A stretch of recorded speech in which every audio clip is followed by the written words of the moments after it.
Përshëndetje gjitha atyre që na ndjekin në të gjitha rrjetet tona sociale, në kanalin tonë zyrtar të Time Media dhe Time Center në YouTube, në bibliotekën virtuale dhe në të gjitha kontaktet e tjera të institucionit. Në vazhdimsi të traditës sonë dhe të serialit Varësit, por dhe të traditës ajo që flas është ajo që unë mësoj dhe ajo që dëgjoj është ajo që unë mësoj. Sot kemi të ftuar një tjetër zonjë simpatike në institucion, profesioniste e fushës, e cila do të prezantohet vetë kush është, por paraprakisht duhet të jap një shpjegim për gjithë ata që na ndjekin për herë të parë, por edhe për të ftuarën.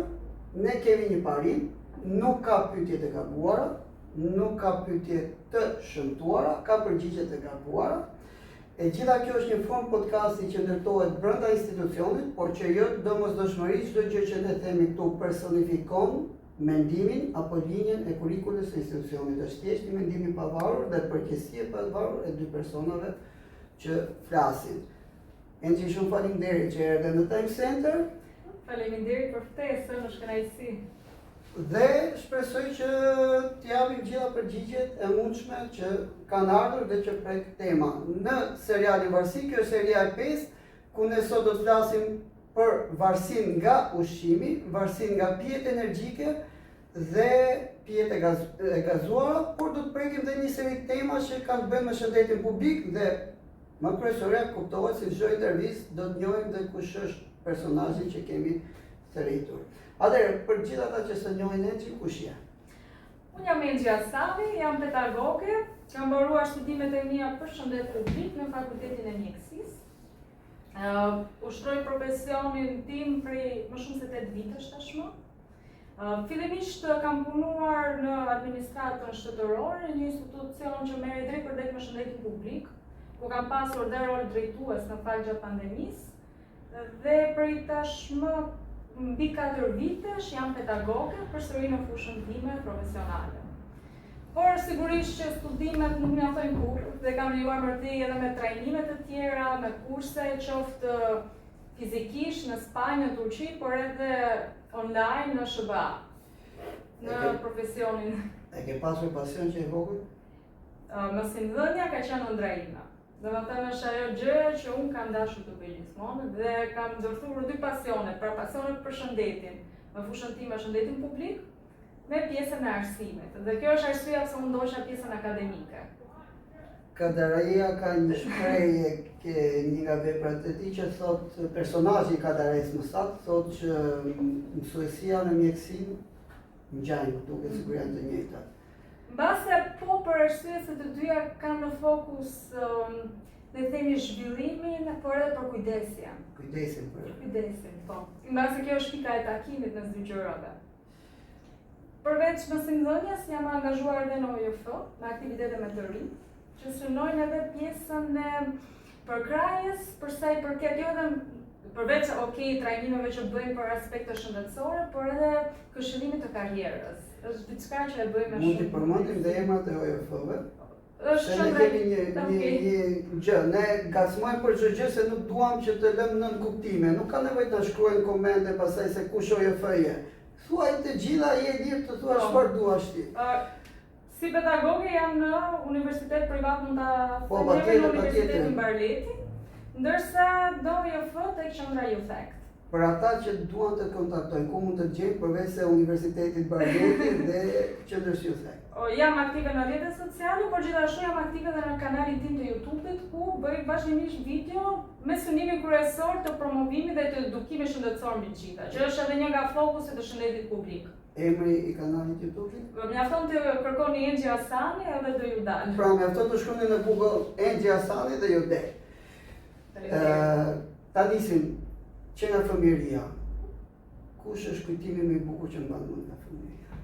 Tani, kur flasim për fëmijërinë, është lidhur ngushësisht me një pasion timin që nuk ka të bëjë fare në fakt me profesionin tim, por është arti dhe piktura. Domethënë, kur kujtoj Enxhin e vogël, kujtoj një Enxh që rrinte tërë ditën vetëm duke bërë skica, duke bërë piktura. Piktura mbase është fjalë e madhe, por domethënë dizenjoja vazhdimisht sepse për mua ishte gjëja që më kënaqte më tepër. E zhvillon? Po, vazhdoj Kam mbetur pasion zyrtar. Po, jo, sa herë të mundem, se sigurisht që koha është limituar, duke qenë se jam angazhuar në punë etj. Po është një nga pasionet që vazhdoj ta praktikoj bashkë edhe me pasionet e mia të tjera, po në fushën e krijimit më pëlqen shumë edhe të gatuaj. Me ide kreative, përsëri. Pra, mendoj që në fakt në një farë mënyrë lidhet edhe me shëndetin mendor dhe emocional. Atë po mendoja, domethënë kemi ftuar një specialiste të shëndetit publik e cila e gatuan vetë. E gatuaj po, sepse krijimi, qenia njerëzore është ka domosdoshmëri të krijojë. Pra, për shëndetin, për mirëqenien tonë mendore dhe emocionale, njeriu është menduar që duhet patjetër që me duart e tij të krijojë diçka. Dhe kjo mbase është arsyeja pse ditët e sotme shumë njerëz edhe mund të ankohen edhe për emocionet e tyre negative. Sepse ne jetojmë në një botë ku çdo gjë është digjitale, ndërsa më përpara çdo gjë ishte më prekshme. Me prekshme, ne krijonim, bënim punë manuale, ndërsa sot me digitalizim. Do të gasmoj edhe për për çdo personazh që ne thrasim, ose më saktë, unë personalisht kam një pasion, në thojca, për çdo personazh që flas, ndërtojmë një dosje. Dua ta kem gjithë informacionin në mënyrë që të gjithë ata që na ndjekin, prindërit e kushdo të njohin dhe personazhin më konkretisht dhe e njeh jo vetëm nëpërmjet pyetjeve, po e njeh dhe për multifunksionalitetin ose shumëllojshmërinë e gjërave që ky personazh mund të bëjë dhe pastaj secili mund të japi mendimin e vet për profilin që ka dëgjuar. Pra nuk kemi thjesht një specialiste, nuk kemi ardhur akoma ke profesioni, jemi ke fëmijëria, ke lindur në qytetin e Durrësit. Durrësi dhe Tirana. Sa afër dhe sa larg, dhe nuk po ta bëj pyetjen e famshme këtë do më shumë. Tani, në fakt jeta ime është mes dy qyteteve, sepse unë vazhdoj të jetoj në Durrës, pavarësisht se punoj në Tiranë. Pra unë bëj gjysmën e ditës e kaloj në Tiranë, gjysmën tjetër e kaloj në Durrës, se bëj vatjardhje çdo ditë. Nuk shkëputem plotësisht nga qyteti, nga deti praktikisht nuk shkëputem dot.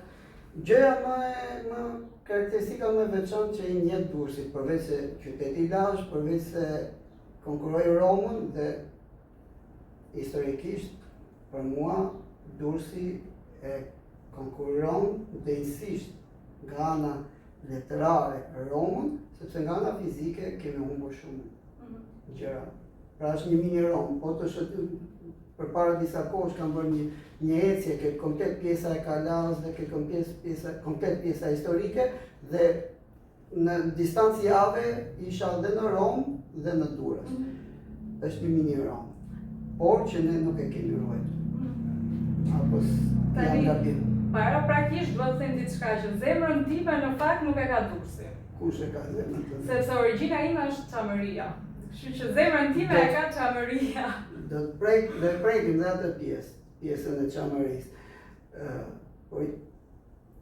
Është Çamëria. E kam dhënë me pikat e fundit dhe doja që të gasmoja në fund për pjesën e Çamërisë, po flasim për Durrësin. Pra ke Durrësi ke kaluar një pjesë të mirë të fëmijërisë. Aty kam lindur, aty jam rritur, kështu që dhe ke emocione. Ka një vend të veçantë për mua patjetër. Gjëja më e veçantë që ka Durrësi për ty. Gjëja që do veçoja nga Durrësi është qetësia që ka si qytet. Domethënë, unë siç thash kaloj një pjesë të mirë të ditës në Tiranë dhe është ai kontrasti nga ajo dinamika, vrulli, zhurma e madhe e Tiranës që më thënë të drejtën më pëlqen, sepse edhe më pëlqen ajo gjallëria, por çdo njeri ka nevojë edhe për atë momentin e qetësisë dhe atë e gjej, siç të thash, në Durrës edhe afër detit.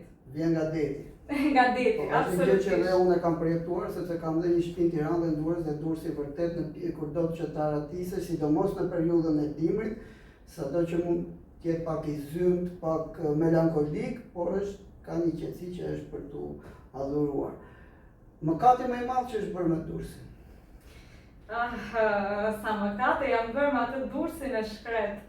Në fakt mendoj që qyteti Durrësit është një qytet që ka një potencial shumë të madh qoftë për pozicionin gjeografik që ka, afërsia që ka me kryeqytetin dhe fakti që është një qytet turistik, që do të thotë që ka premisa për një zhvillim të madh ekonomik. Për fat të keq si qytet ka humbur shumë identitetin. Ka ndryshuar shumë. Mjafton të përmendesh qendrën e qytetit që e ka humbur identitetin dhe në fakt të gjithë kujtimet që kanë ndrursakët vash janë zhdukur. Ka shumë nga ana estetike shumë gjëra që unë do t'i kritikoja. Gjithashtu edhe pjesa ekonomike pastaj, është shumë e vështirë që të mendosh hapjen për shembull të një biznesi në Durrës, sepse situata ekonomike është goxha e vështirë. Është goxha e vështirë në Durrës në dallim me Tiranën, apo është goxha e vështirë në përgjithësi? Flas për Durrësin në veçanti, pa bërë krahasime. Pastaj patjetër që çdo qytet po të krahasosh me Tiranën, patjetër që Tirana do ishte më në avans, duke qenë se pjesa më e madhe e popullatës është përqendruar atje. Dhe do apo nuk do ekonomia lëviz më shumë. Por që në Durrës përgjithsisht është pak më e vështirë. Si ka qenë adoleshenca jote? Adoleshenca ime. Më bëri një pyetje shumë të vështirë në fakt. Nuk kanë ardhur pyetje të vështira akoma. Po na pëlqejnë pyetjet e vështira. Pyetje. Unë kam qenë ajo vajza studioze që rrinte gjithkohë duke lexuar, e dëgjueshme, që të them të drejtën, unë asnjëherë në jetën time nuk kam provuar cigarin, jo. Domethënë, gjithmonë e rregullt, ajo goca e bankës parë që mësonte, që ngrihej në orë të mësimit, kam qenë fëmijë e rregullt, edhe adoleshente e rregullt. Kur e shef me syrin e sotshëm, je pishman për këtë? Absolutisht jo. Absolutisht jo, sepse fakti që unë isha e tillë nuk është se më detyroi dikush që unë t'isha.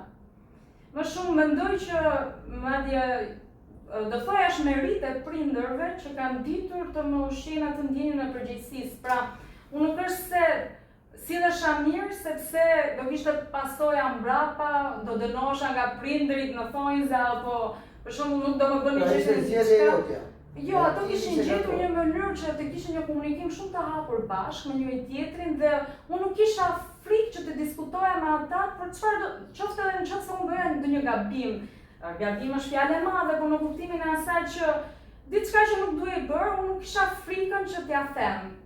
Por përkundrazi ja thoja hapurazi, sepse ata i kishin krijuar këtë lloj komunikimi me mua dhe ajo që do thoja është se ky lloj komunikimi i hapur më kishte bërë mua që të reflektoja vetë me përgjegjësi. Pra unë të vjesha vetë para përgjegjësisë që, unë duhet ta bëj këtë gjë apo nuk duhet ta bëj, jo sepse do dënohem në thonjza, por sepse unë mendoj që kjo është e gabuar për këtë arsye. Se kjo gjë nuk është e mirë për mua për këtë arsye. Pra kishe zhvilluar me veten një farë mendimi kritik. Mendim kritik, po. Kjo vjen nga ambienti, vjen nga prindrit, vjen nga librat, nga se nuk vjen. Unë them që është pikërisht mënyra se si prindrit kanë vendosur të edukojnë. Domethënë afërsia që ata kishin që krijuan domethënë me mua dhe me vëllezërit e mi, që tentuan gjithmonë që gjërat i themi hapurazi me njëri tjetrin.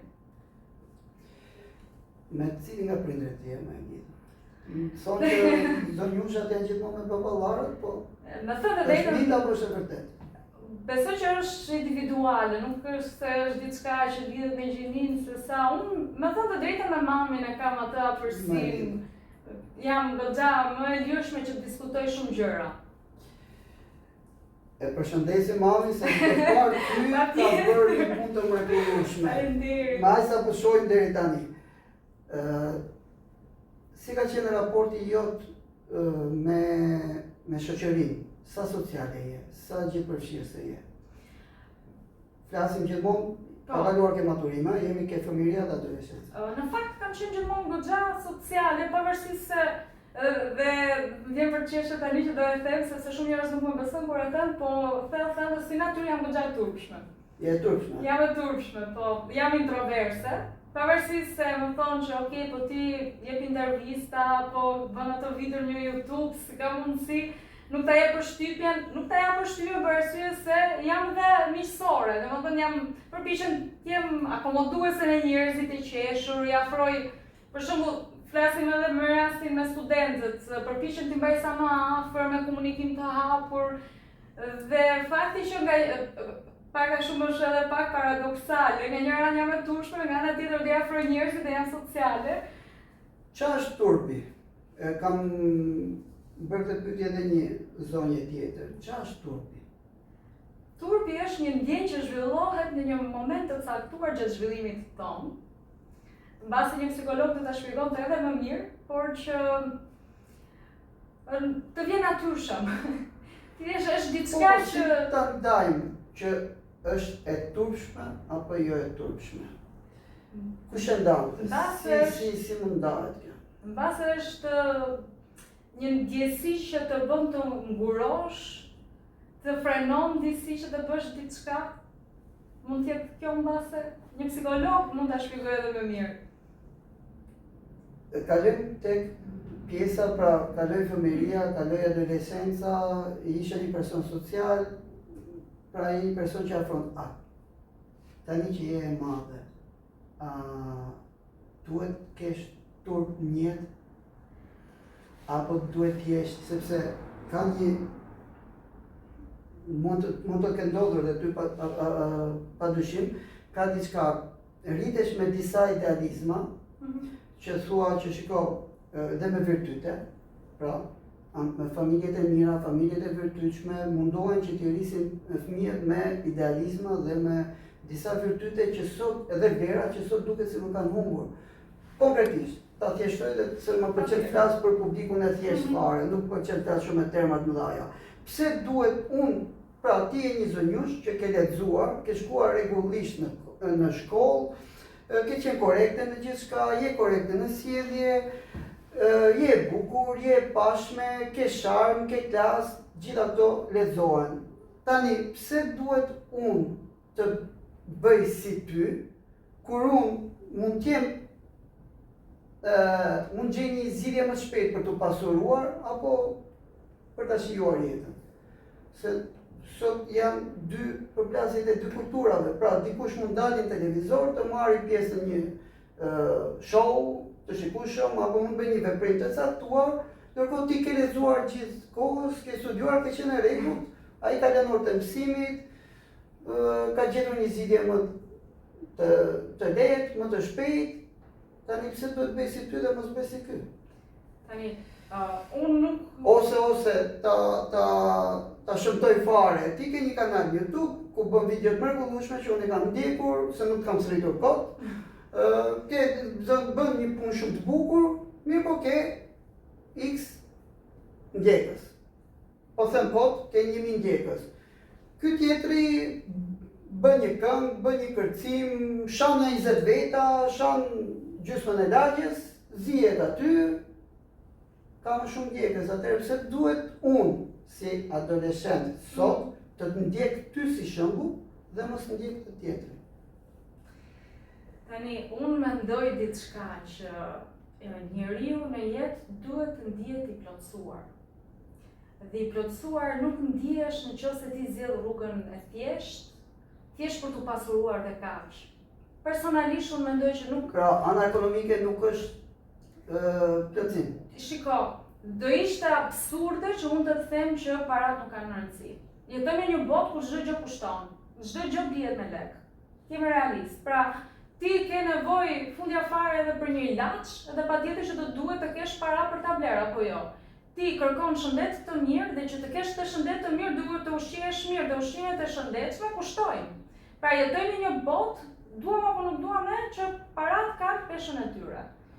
Por nga ana tjetër, dua të them këtë që parat ti mund t'i arrish në rrugë të ndershme, tani ndershme. Nuk po them se ai që bën një këngë, po zgjedh rrugë të pandershme, po dua të them këtë që ka shumë mënyra për të bërë para. Jo, jemi ke vlerat dhe antivlerat. Nuk jam. Jo, aty dua të dal. Por kaq nuk mjafton në jetë. Është si puna e asaj për shembull. Marr një krahasim shumë banal do thoya deri diku.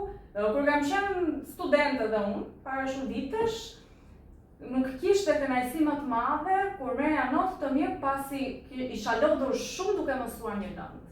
Domethënë, mund të ishte një lëndë e thjeshtë dhe unë merrja notë të mirë. Dhe isha e kënaqur, por nëse unë punoja shumë fort me një lëndë që ishte shumë e vështirë, që ishte sfiduese, atëherë dhe merrja një notë të mirë, aty ishte domethënë një arritje më e madhe që të përplotësonte. Pra njeriu përplotësohet kur arrin diçka në jetë. Pra, sfidat në thonjza që na vendosin, që i vendosin veten e vetes përpara, janë ato të cilat neve na përmbushin. Pra janë një qëllim në vetvete që neve të ndihemi më mirë me veten tonë. Janë arritje, janë ngritje, si puna e asaj piramidës së nevojave që ka njeriu në jetën e tij. Nevojat bazë janë ato fiziologjike. Po teksa ngrihemi lart tek piramida, në nivelin më të lartë të nevojave janë pikërisht ato të prodhimit të vetvetes.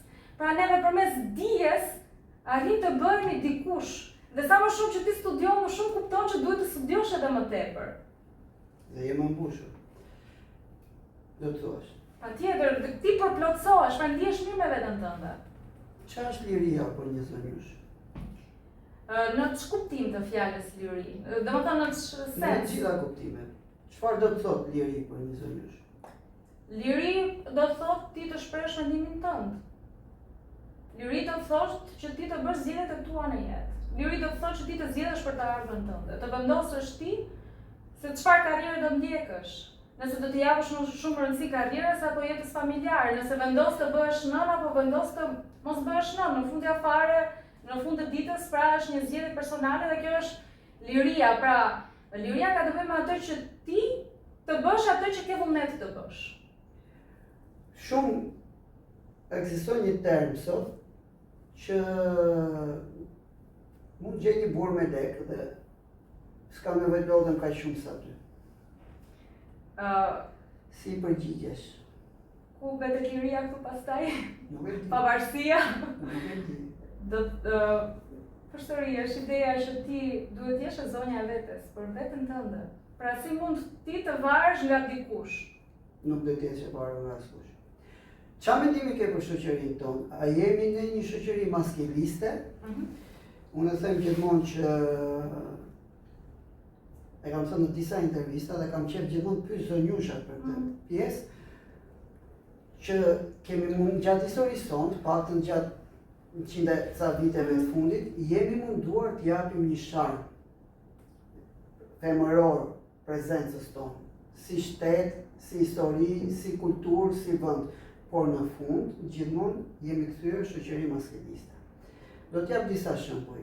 Mbreti i shqiptarëve bëri një zgjedhje e cila gjatë diktaturës, pra mbretëresha Geraldine nuk u prek, pra diktatura që shau të madhe të vogël, për lyut të madhe të vogël nuk e preku. Pra tentoi të jepte një farë sharmi mbretërisë së tij dhe vendit, domethënë në pjesën e kësaj. Mirë po, ka gojdhëna dhe histori që bëri veprime maskiliste. Kemi në Terezën, një grua shumë të famshme, që na bëri të njohur ndërkombëtarisht.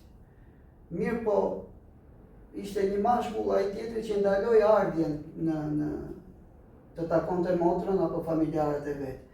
Dhe ke dhe sot që ke zonjusha shumë të zonjat, ke zonjusha që kanë sharmin, kanë klasin, kanë dhe përgatitjen, mirë po prapë kthehemi një shoqëri maskiliste, siç ke dhe ata që mbrojnë të pjesën e shoqërisë maskiliste, sepse shumica e zonjushave ose gënjejnë veten, ose janë fasad, ose përdorin bukurinë e tyre për t'i fituar gjëra të shkurtë. Tani, çfarë shoqërie jemi ne në këndvështrimin tënd? Dhe pastaj pyetja e radhës, çfarë është feminizmi për ty?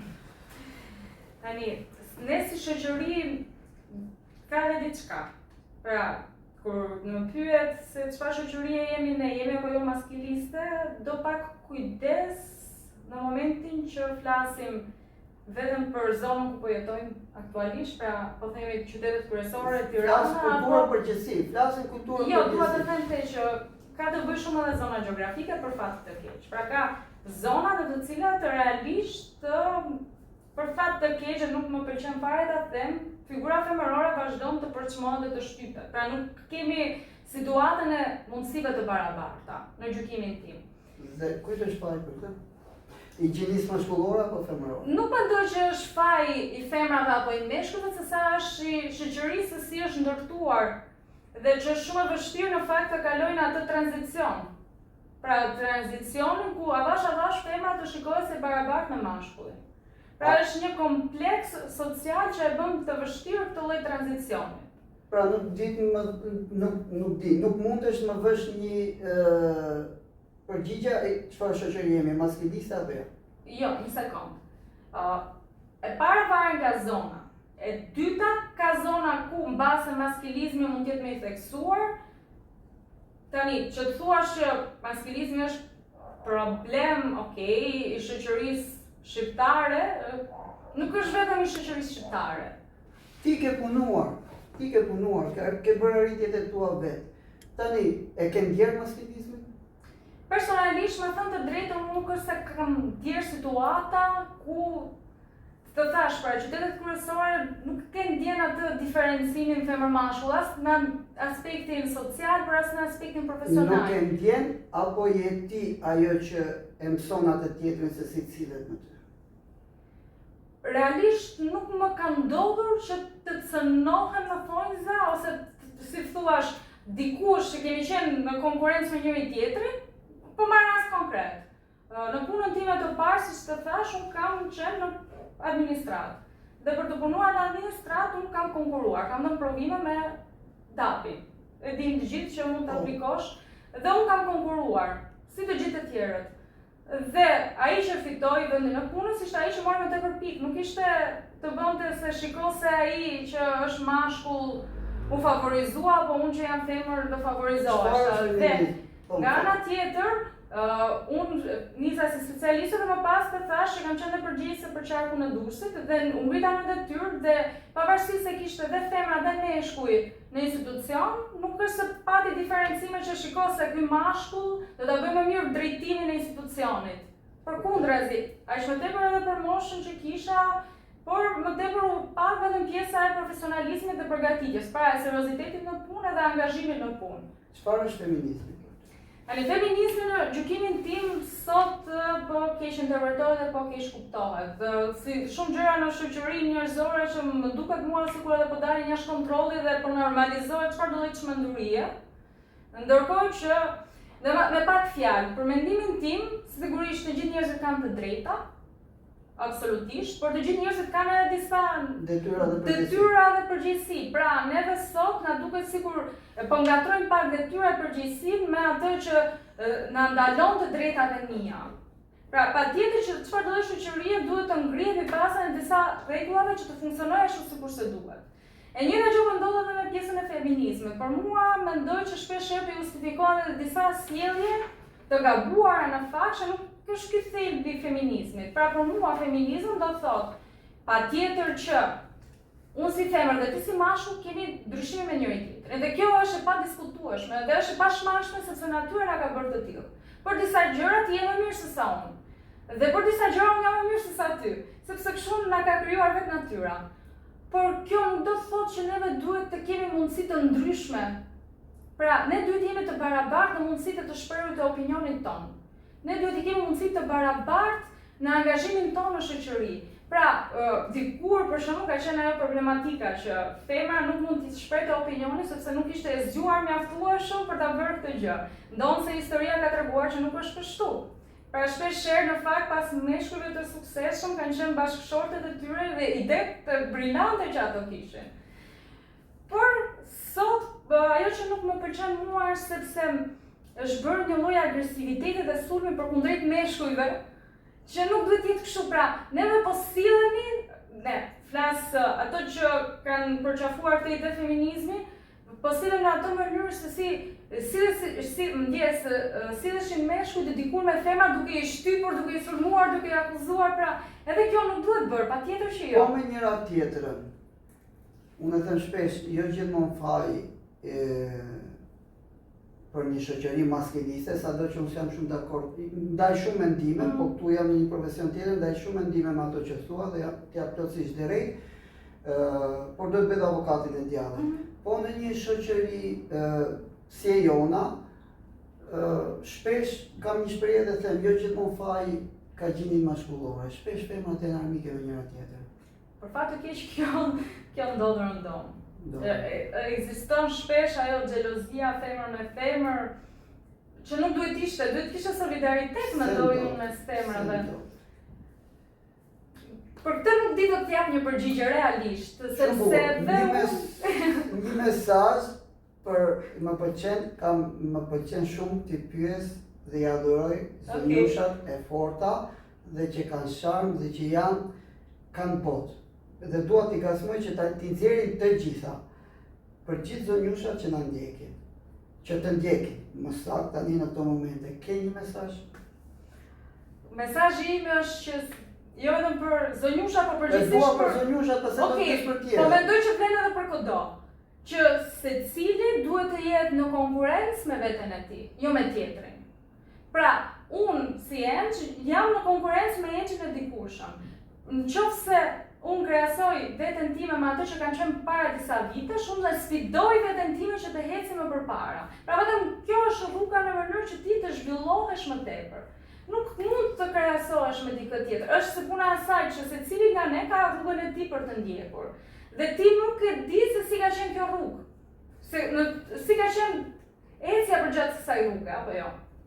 Sfida që ka pasur personale, profesionale që ka pasur secili prej nesh. Dhe patjetër që secili ka atë historikun e vet për të ndjekur. Dhe mendoj që mënyra më e mirë për të ecur përpara është të krahasosh me veten. Pra vetëm me veten tënde. Ku ishe, ku je, ku po shkon. Do të kalojmë te një pjesë tjetër, po gjithmonë do t'i prekim gjitha pjesat. Besoj e krijuam një profil se kush është Engji. Pa kaluar ke Engji profesionistja. Pa më poshtë do zbulojmë Engjin prap, do kthehemi prap këtu për ta zbuluar Engjin. Kalojmë pak tek pjesa e profesionit. Okej. Kalojmë pak tek pjesa e varësisë dhe pastaj kthehemi prap tek pyetjet e tjera. Varësia nga ushqimi. E para, është ushqimi varësia apo jo? Tani, e para njëherë duhet të thënë që ushqimi është një nevojë domosdoshme që e konceptojmë të gjithë ne për arsye se patjetër që ushqimi është baza e çdo gjëje, kot nuk është ajo shpreha e famshme ne jemi çfarë ham. E rëndësishmja është e para njëherë që mënyra se si ne të ushqemi të mund të plotësojë të gjitha ato nevojat jetike të makronutrienteve dhe të mikronutrienteve që janë esencial për shëndetin tonë. Dhe që ky ushqim të mos ndërtohet pastaj një faktor risku për zhvillimin e sëmundjeve të tjera, pra sëmundjeve kronike, përkundrazi të jetë mënyra se si neve të rrisim mirëqenien tonë, shëndetin tonë. Kur thua termin varësi, do pak kujdes, sepse në mjekësi termi varësi nuk kupton një sjellje të pakontrolluar. Pra nuk kupton ato lloj sjellje në të cilën ti nuk ke mundësi të mbash në kontroll, për shembull sasinë e ushqimit që ti do të konsumosh, pavarësisht se ti vendos vetes objektiv mbi sasinë e kalorive, mbi produktet që do konsumosh, kur do t'i konsumosh, pra situata do del nga kontrolli dhe pavarësisht se ti kërkon të ndryshosh sjelljen tënde, nuk arrin ta bësh këtë gjë. Nuk e mbaj dot të kontroll, quhet që jam i varur. Tani, i varur nga çfarë? Duhet specifikuar, pra i varur nga cili ushqim? Atëherë, ideja është nga ushqimi në përgjithësi, pastaj do të kalojmë që të t'i prek disa lloje që mund ta klasifikojnë varësi, po kryesisht nga ushqimi në përgjithësi. Pra, dëgjojmë shpesh raste që thotë isha aq i lodhur dje sa kam ngrënë një bukë të tërë. Ose, për shembull, nëse unë ri dhe nuk merrem me diçka, më hajt bukë. Domethënë, dhe thjesht shpesh e kap veten duke ngrënë edhe pa shijuar. Kjo është ajo që njihet si ngrënje emocionale. Pra është ajo ngrënje pa kontroll ku njeriu praktikisht çfarë të gjej përpara. Pra, ngrënje emocionale, po nuk është varësi. Do thoja këtë që shpeshherë neve nutricionistët, përgjithsisht dietologët, gjatë gjithë kohës japin këshilla se si duhet të ushqehesh, cilat ushqime të eliminosh, ose të zëvendësosh këtë me atë që të jesh më i shëndetshëm, të reduktosh kaloritë. Dhe harrojnë shpeshherë që kemi një problem tjetër, që ky rast që më thua ka të bëjë me atë që njihet ngrënia emocionale, që është një mënyrë përballimit të emocioneve, por një përshtatje e gabuar, do thoja. Dhe kjo është arsyeja pse thjesht këshillat mbi dietë nuk mjaftojnë dhe kjo është arsyeja pse në të tilla raste rekomandohet pikërisht këshillimi me trajtimi apo ndjekja me psikolog. Pra, e vetë një mënyrë e menaxhimit të kësaj situate që është rësisht e lidhur me sferën emocionale është përmes seancave me psikolog, të cilat do të mësojnë teknikat të menaxhimit të duhur të emocioneve. duke gjetur alternativa të tjera. Pra, në vend që ti, për shkak për shembull mund të jesh duke kaluar një situatë stresuese, mund të jetë në punë, në jetën personale dhe ti fillon pastaj çfarë të dalë përpara në mënyrë të pakontrolluar dhe sigurisht që kjo do të ketë pasojë në shëndetin tënd fizik mbi të gjitha.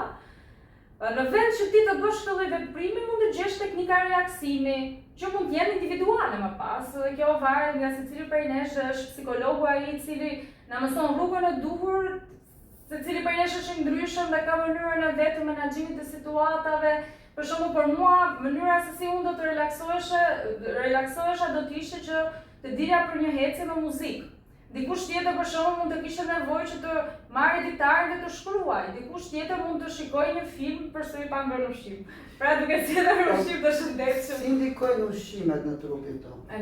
Tani ushqimet për sa kohë konsumohen në mënyrë të shëndetshme, do të ndikojnë për mirë patjetër dhe unë jam partizane asaj që nuk duhet të kemi eliminime apo dieta ekstreme. Pra, shumë njerëz i dëgjoj sot që thonë nuk konsumoj sheqer fare. Tani çfarë do thotë nuk konsumoj sheqer fare?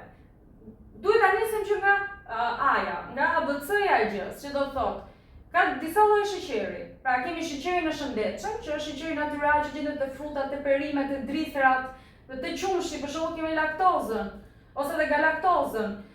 Dhe kemi edhe sheqerin e shtuar që është ai i tavolinës, sheqeri i bardhë, që gjendet tek ëmbëlsira, tek pijet e gatshme, tek produktet e paketuara. Patjetër që ky është lloj sheqeri që na dëmton shëndetin tonë.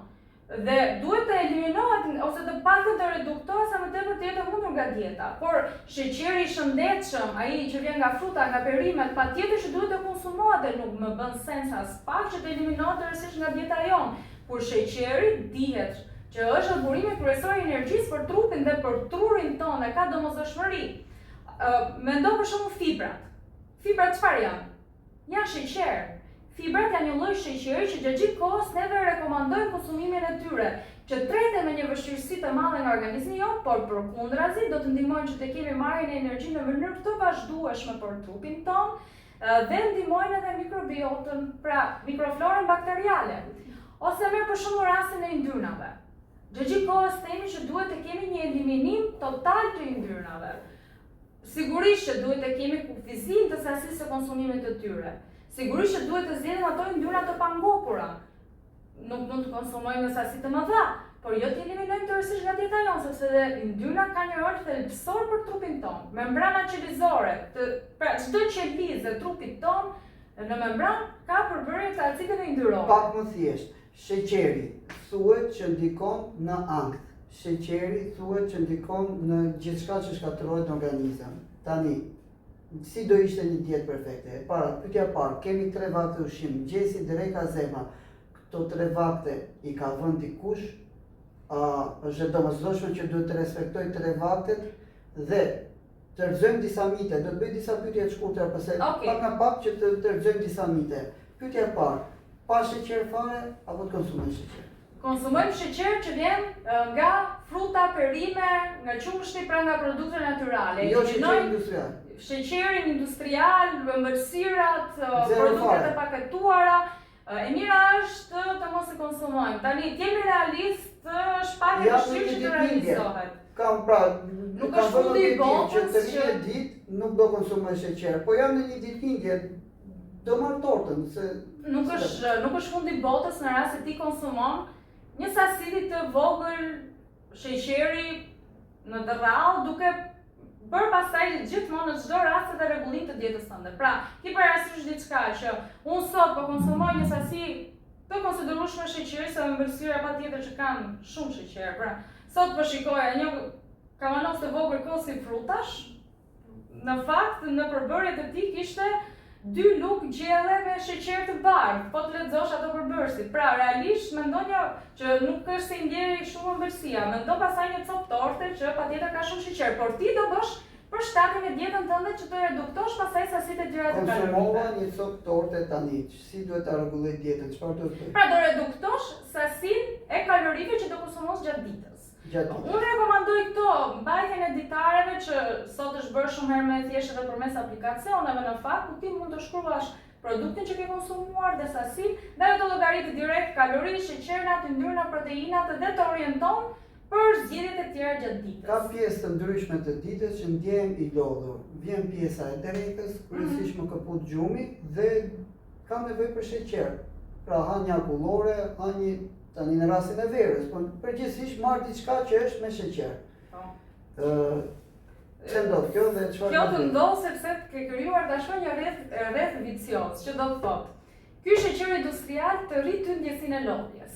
Prandaj thash, ka dy lloj sheqer. Te sheqeri natyral është një lloj sheqeri i cili ty ta jep energji në mënyrë konstante. Pra ti ke fuqi gjatë gjithë kohës, nuk ndihesh i lodhur dhe ndihesh dhe i ngopur për një kohë më të gjatë.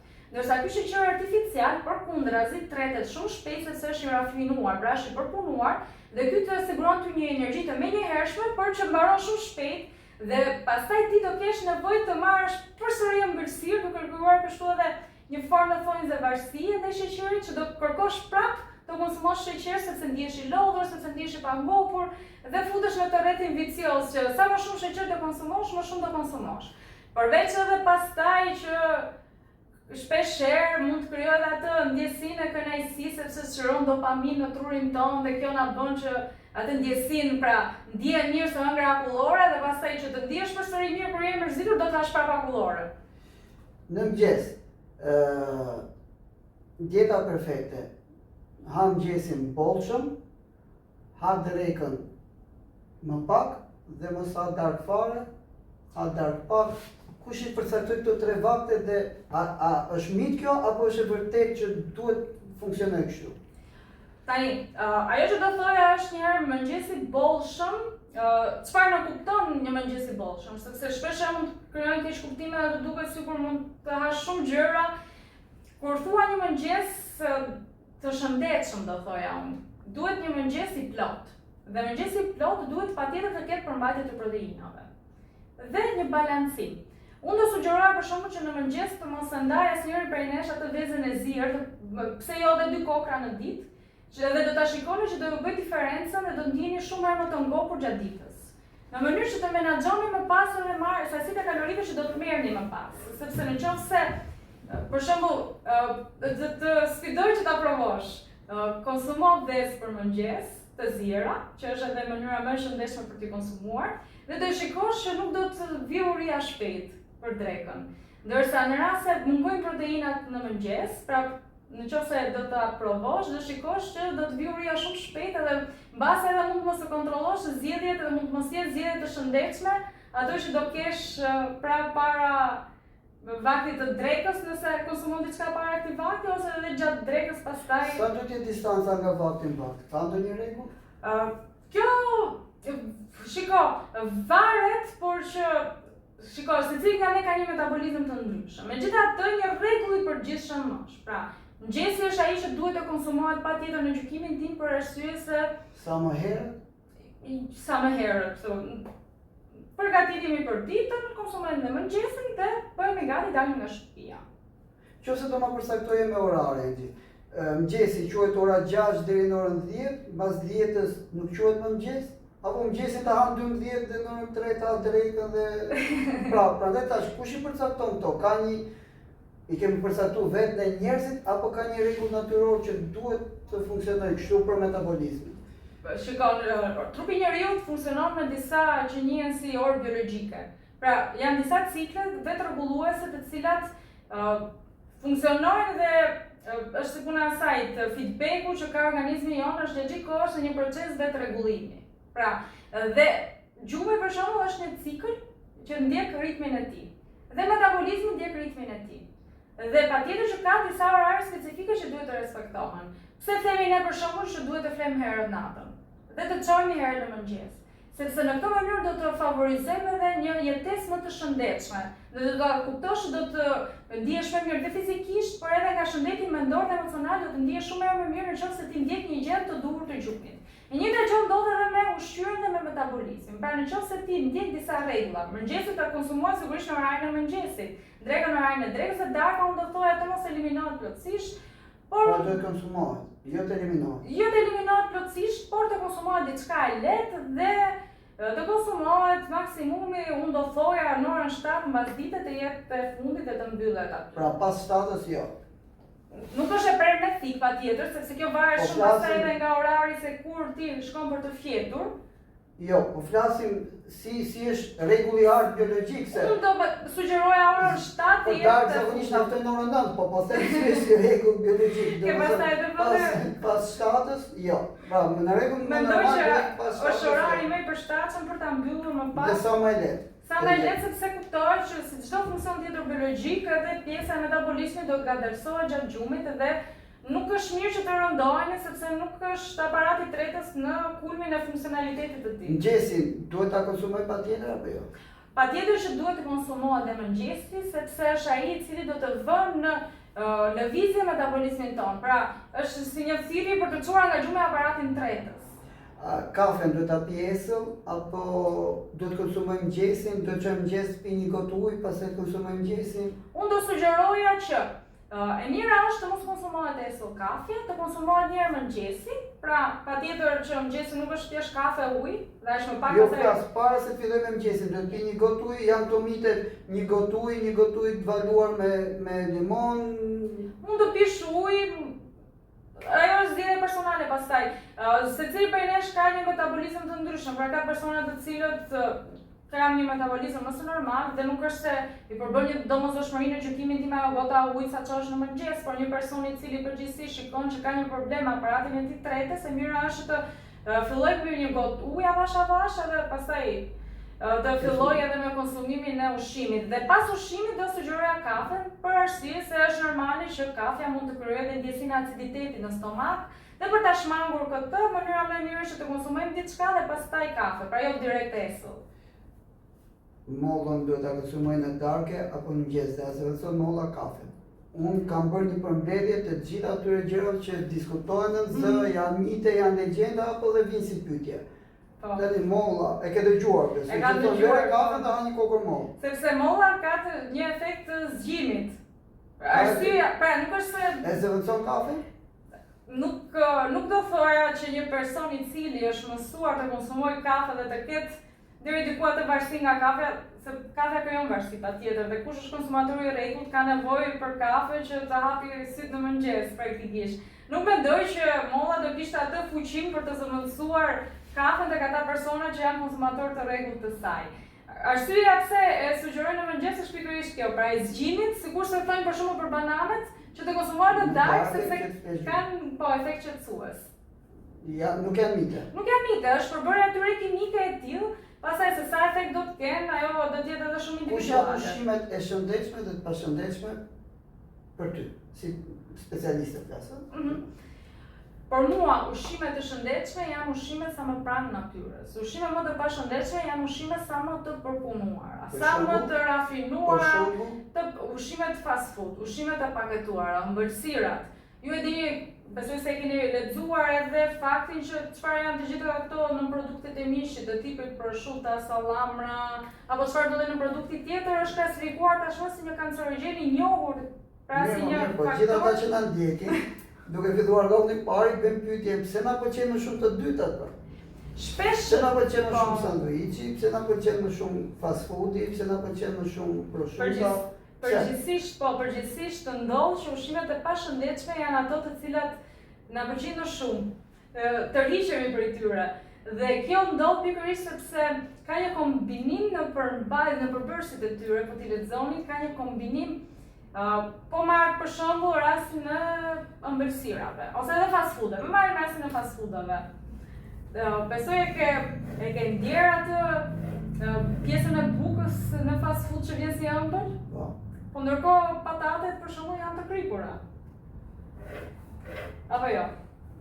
Ky kombinim i sheqer me krip nuk është rastësor.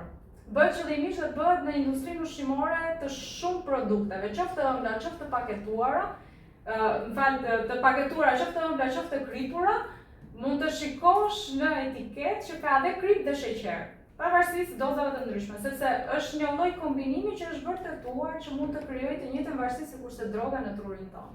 Përveç e faktit pastaj që shpesh shumë njerëz e lidhen edhe me ndjenjën e kënaqësisë së çastit që do t'i japë Dopaminën shpejt që lirohet. po, dhe të krijon atë ndjesinë e kënaqësisë që ndihem mirë kur haj të ushqim, se shpesh e diskutoj edhe me studentët që çfarë vlere të shtuar ju japin këto ushqime të pashëndetshme, kënaqësia. Por është thjesht më shumë zakoni tashmë që është bërë, që sigurisht që mund të ndryshohet. Pra, sjellje mund të ndryshohen, por duhet të ndjekin atë rrjedhën e vet të ndryshimit.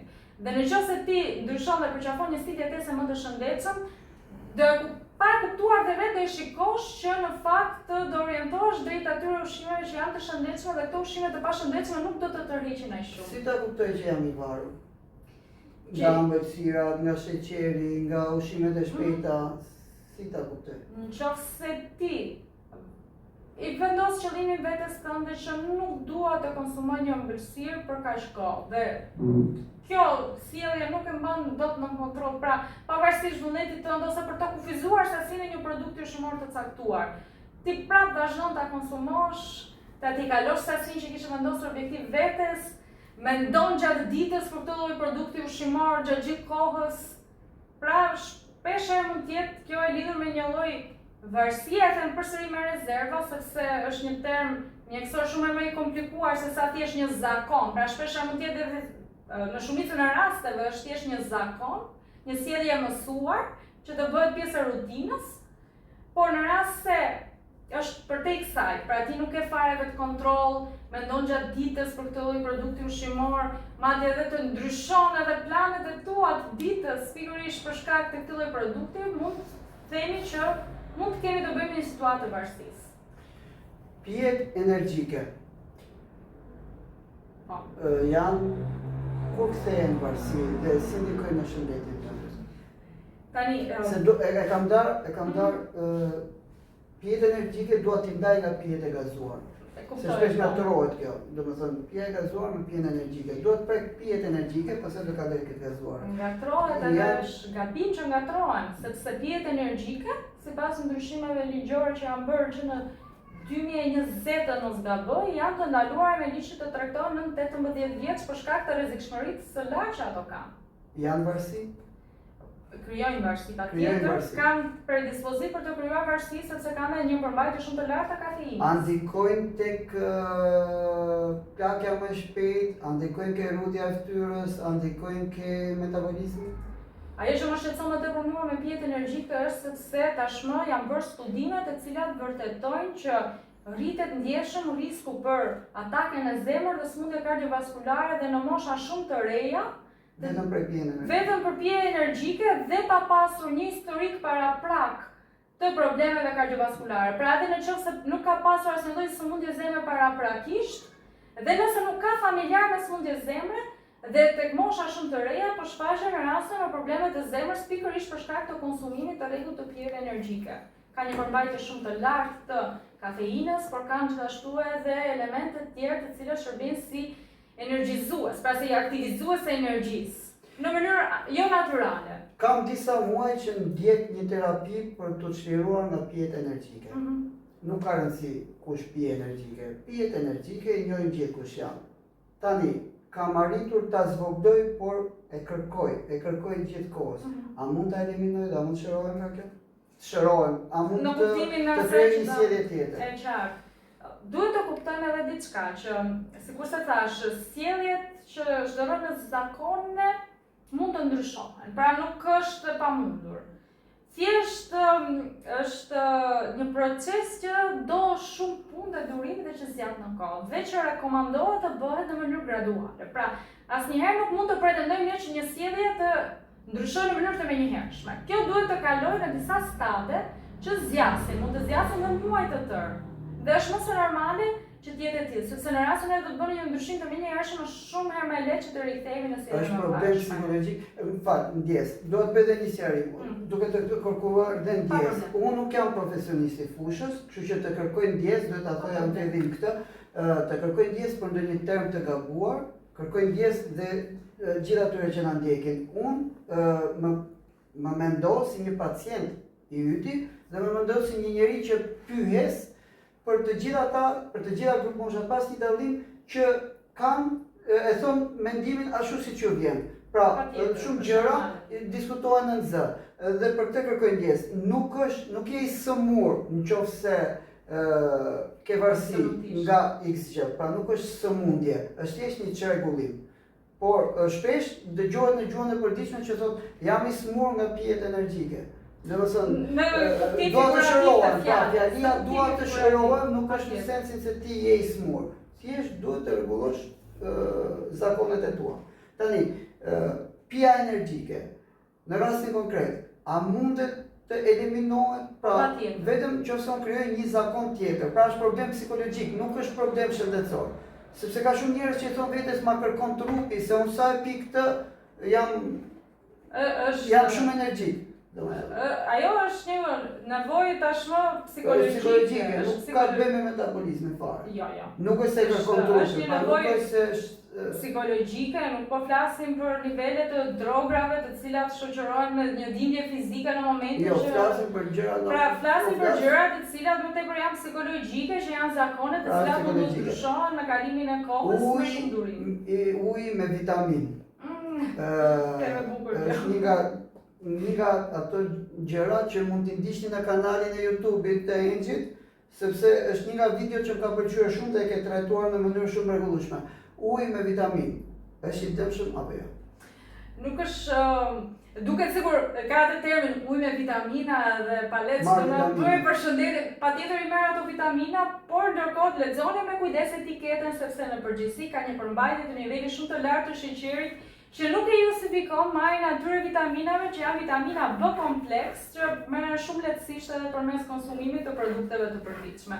Qoftë të qumshtit, qoftë edhe në produkteve të qumshit, apo edhe të vezëve të ziera, apo edhe frutave dhe perimeve, ato vitamina merren në rrugë të shëndetshme, se sa ngarkohen kohët me sheqer në të shtuar, dhe dua të ndalem pak edhe te sheqeri, se ta prek pak më poshtë sheqeri. Po, doja të them vetëm diçka, se gjithkohë themi sheqeri i shtuar dhe kanë dalë këto alternativa të zero sheqer.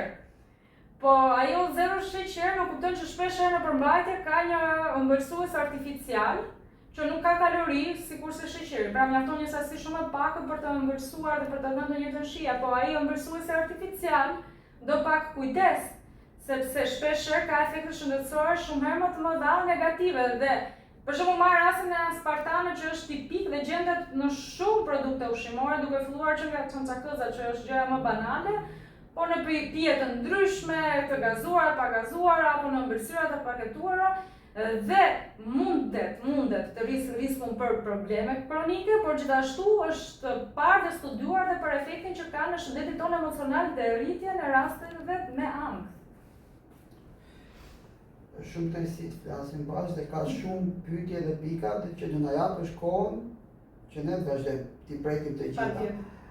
Shumë faleminderit. Tani, nga dallojmë pijet e gazuara nga pijet energjike. Dhe a janë varësi pijet e gazuara? A kthehen në varësi, a krijojnë varësi? Tani, nga dallojmë janë dy gjëra komplet të ndryshme në fakt.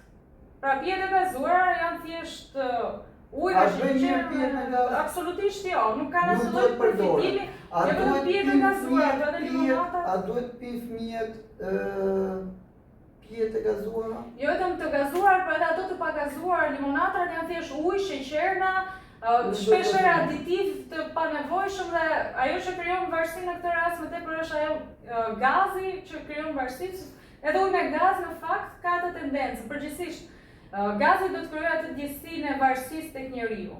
Por nuk ka absolutisht asnjë lloj vere të shtuar, pra është thjesht sheqer dhe ngjyrues dhe aditiv nga më të ndryshëm që mund të kenë efekte shëndetësore negative.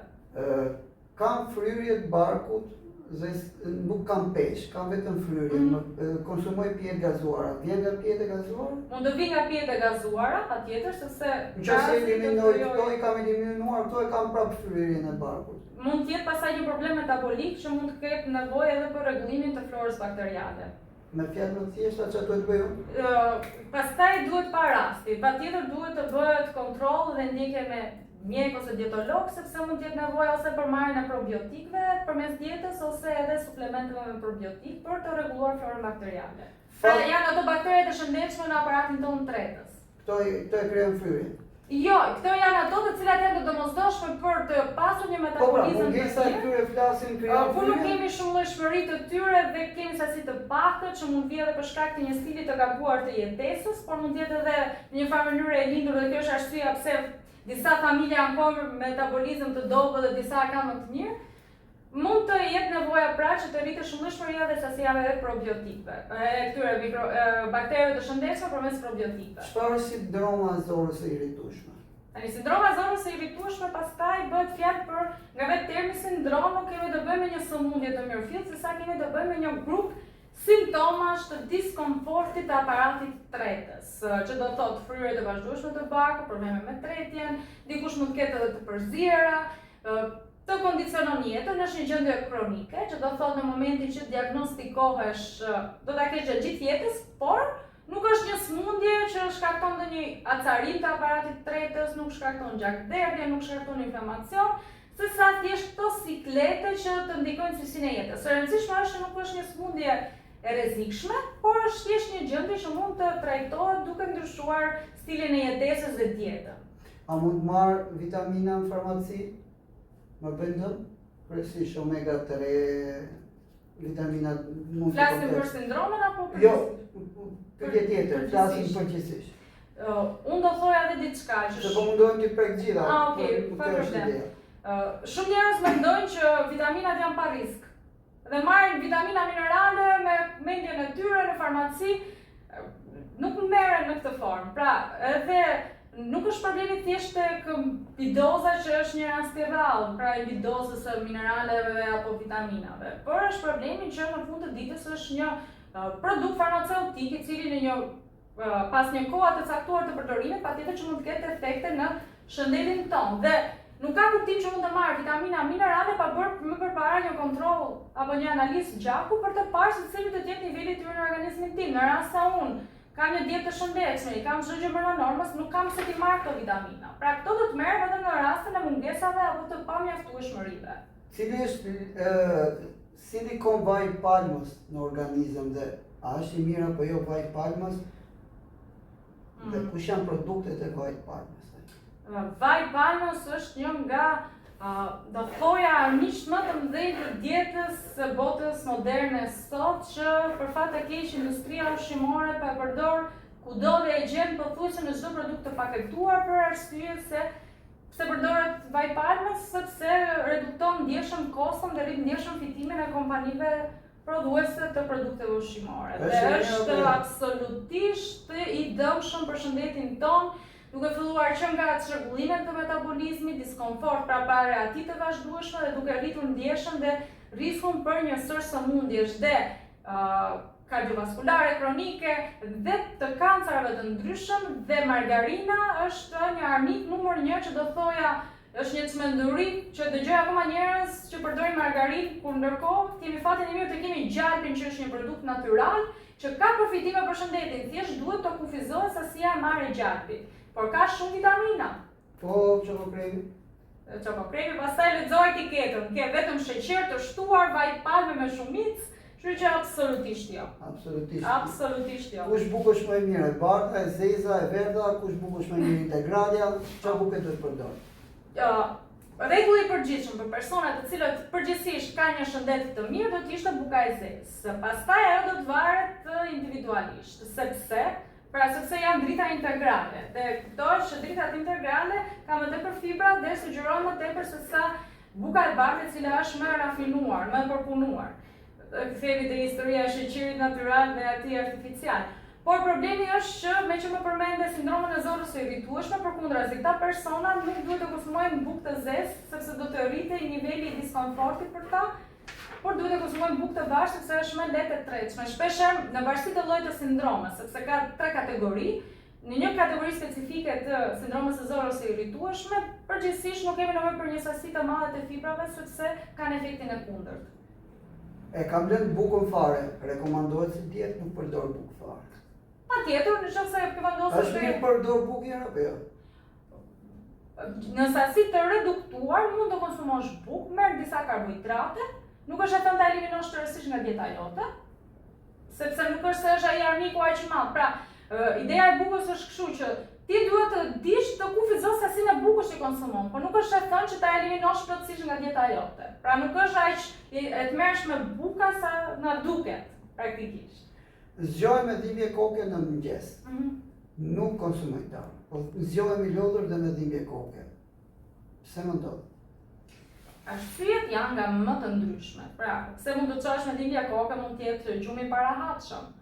Mbase nuk ke një gjend të duhur të gjumit, dhe kur flas një gjend të duhur do të thotë që ti të flesh në të njëjtin orar çdo natë, të plotësosh atë 8 orashin tënd çdo 8 orashin si normë e përgjithshme. Të çohesh herë në mëngjes në të njëjtin orar.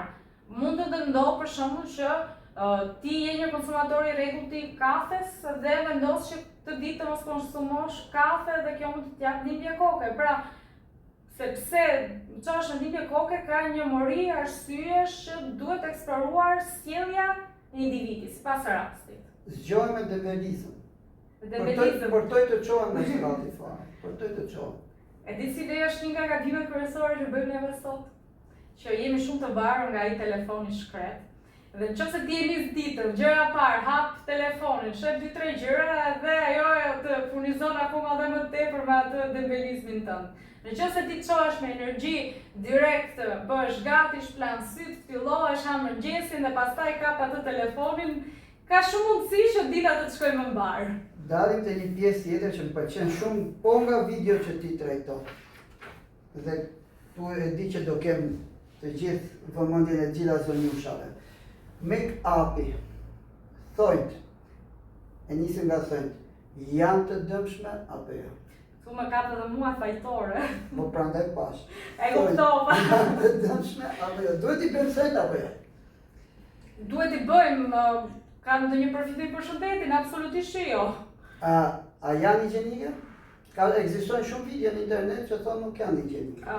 Thojt janë higjienike, tani unë i mbaj të shkurtër, sepse pikërisht për atë arsye që është çështja e higjienës. Tani të bërit të thonjve, unë dua të tërheq një vëmendje shumë të madhe të gjitha vajzave, që të bëjnë kujdes dhe të verifikojnë kushtet në të cilat do të bëjnë këto thonjë.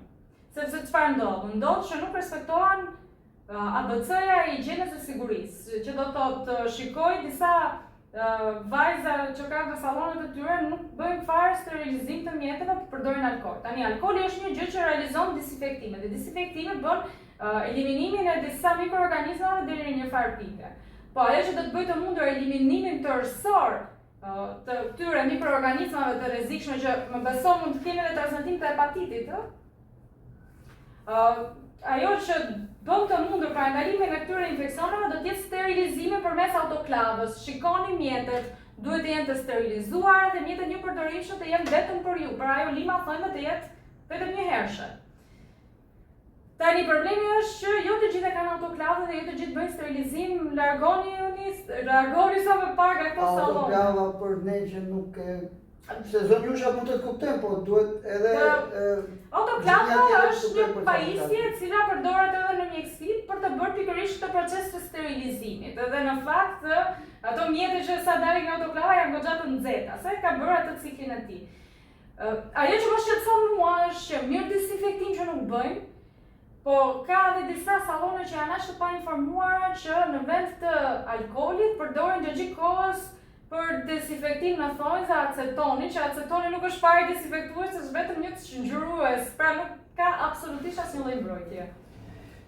Dhe kujdes, kutikulat, mos pastroni kutikulat sepse rrisin riskun e infeksioneve. Shikoni gjithashtu edhe pjesën e materialeve, ku furnizohet, pra nëse nuk do të them produktet e marra nga Kina. Jo, normal. Pra, mund të jenë kancerogjene, ndërsa disa produkte që janë të kontrolluar, të certifikuar në Bashkimin Evropian që ka standarde lartë sigurie, patjetër që do të sigurojnë një mbrojtje për shëndetin tuaj, dhe gjithashtu edhe furra. Ai rrezatimi UV, ose mund përdoren këto furrat moderne që kanë dalë sot që do të sinjalizojnë vetëm pjesën e thojme, ose njëra është që të përdoret ai kremi me SPF mbrojtës nga dielli, të përdoret përpara se do të përdoret furra. Make-upi. Edhe me make-upin, kujdes me produktet që zgjidhni. Përsëris, pra shikoni produkte që janë të certifikuara nga Bashkimi Evropian. Se për fat të mirë, Bashkimi Evropian mirë që ka standarde shumë strikte, por ka edhe disa rekomandime të sigurisë dhe të higjienës, të cilat thuhen rekomandime, por edhe ato në një farë mënyrë janë të detyrueshme të zbatohen. Ndërsa produktet të tjera të cilat janë të pasigurta, patjetër që duhet të shmangen dhe kujdes vajza mos kombini me njëra tjetër make-up për arsye të higjienës. Asnjëherë as furçet ndroheni sa më shpesh dhe mos kombini as furçet as produktet e make-up me njëra tjetrën. Asnjëherë.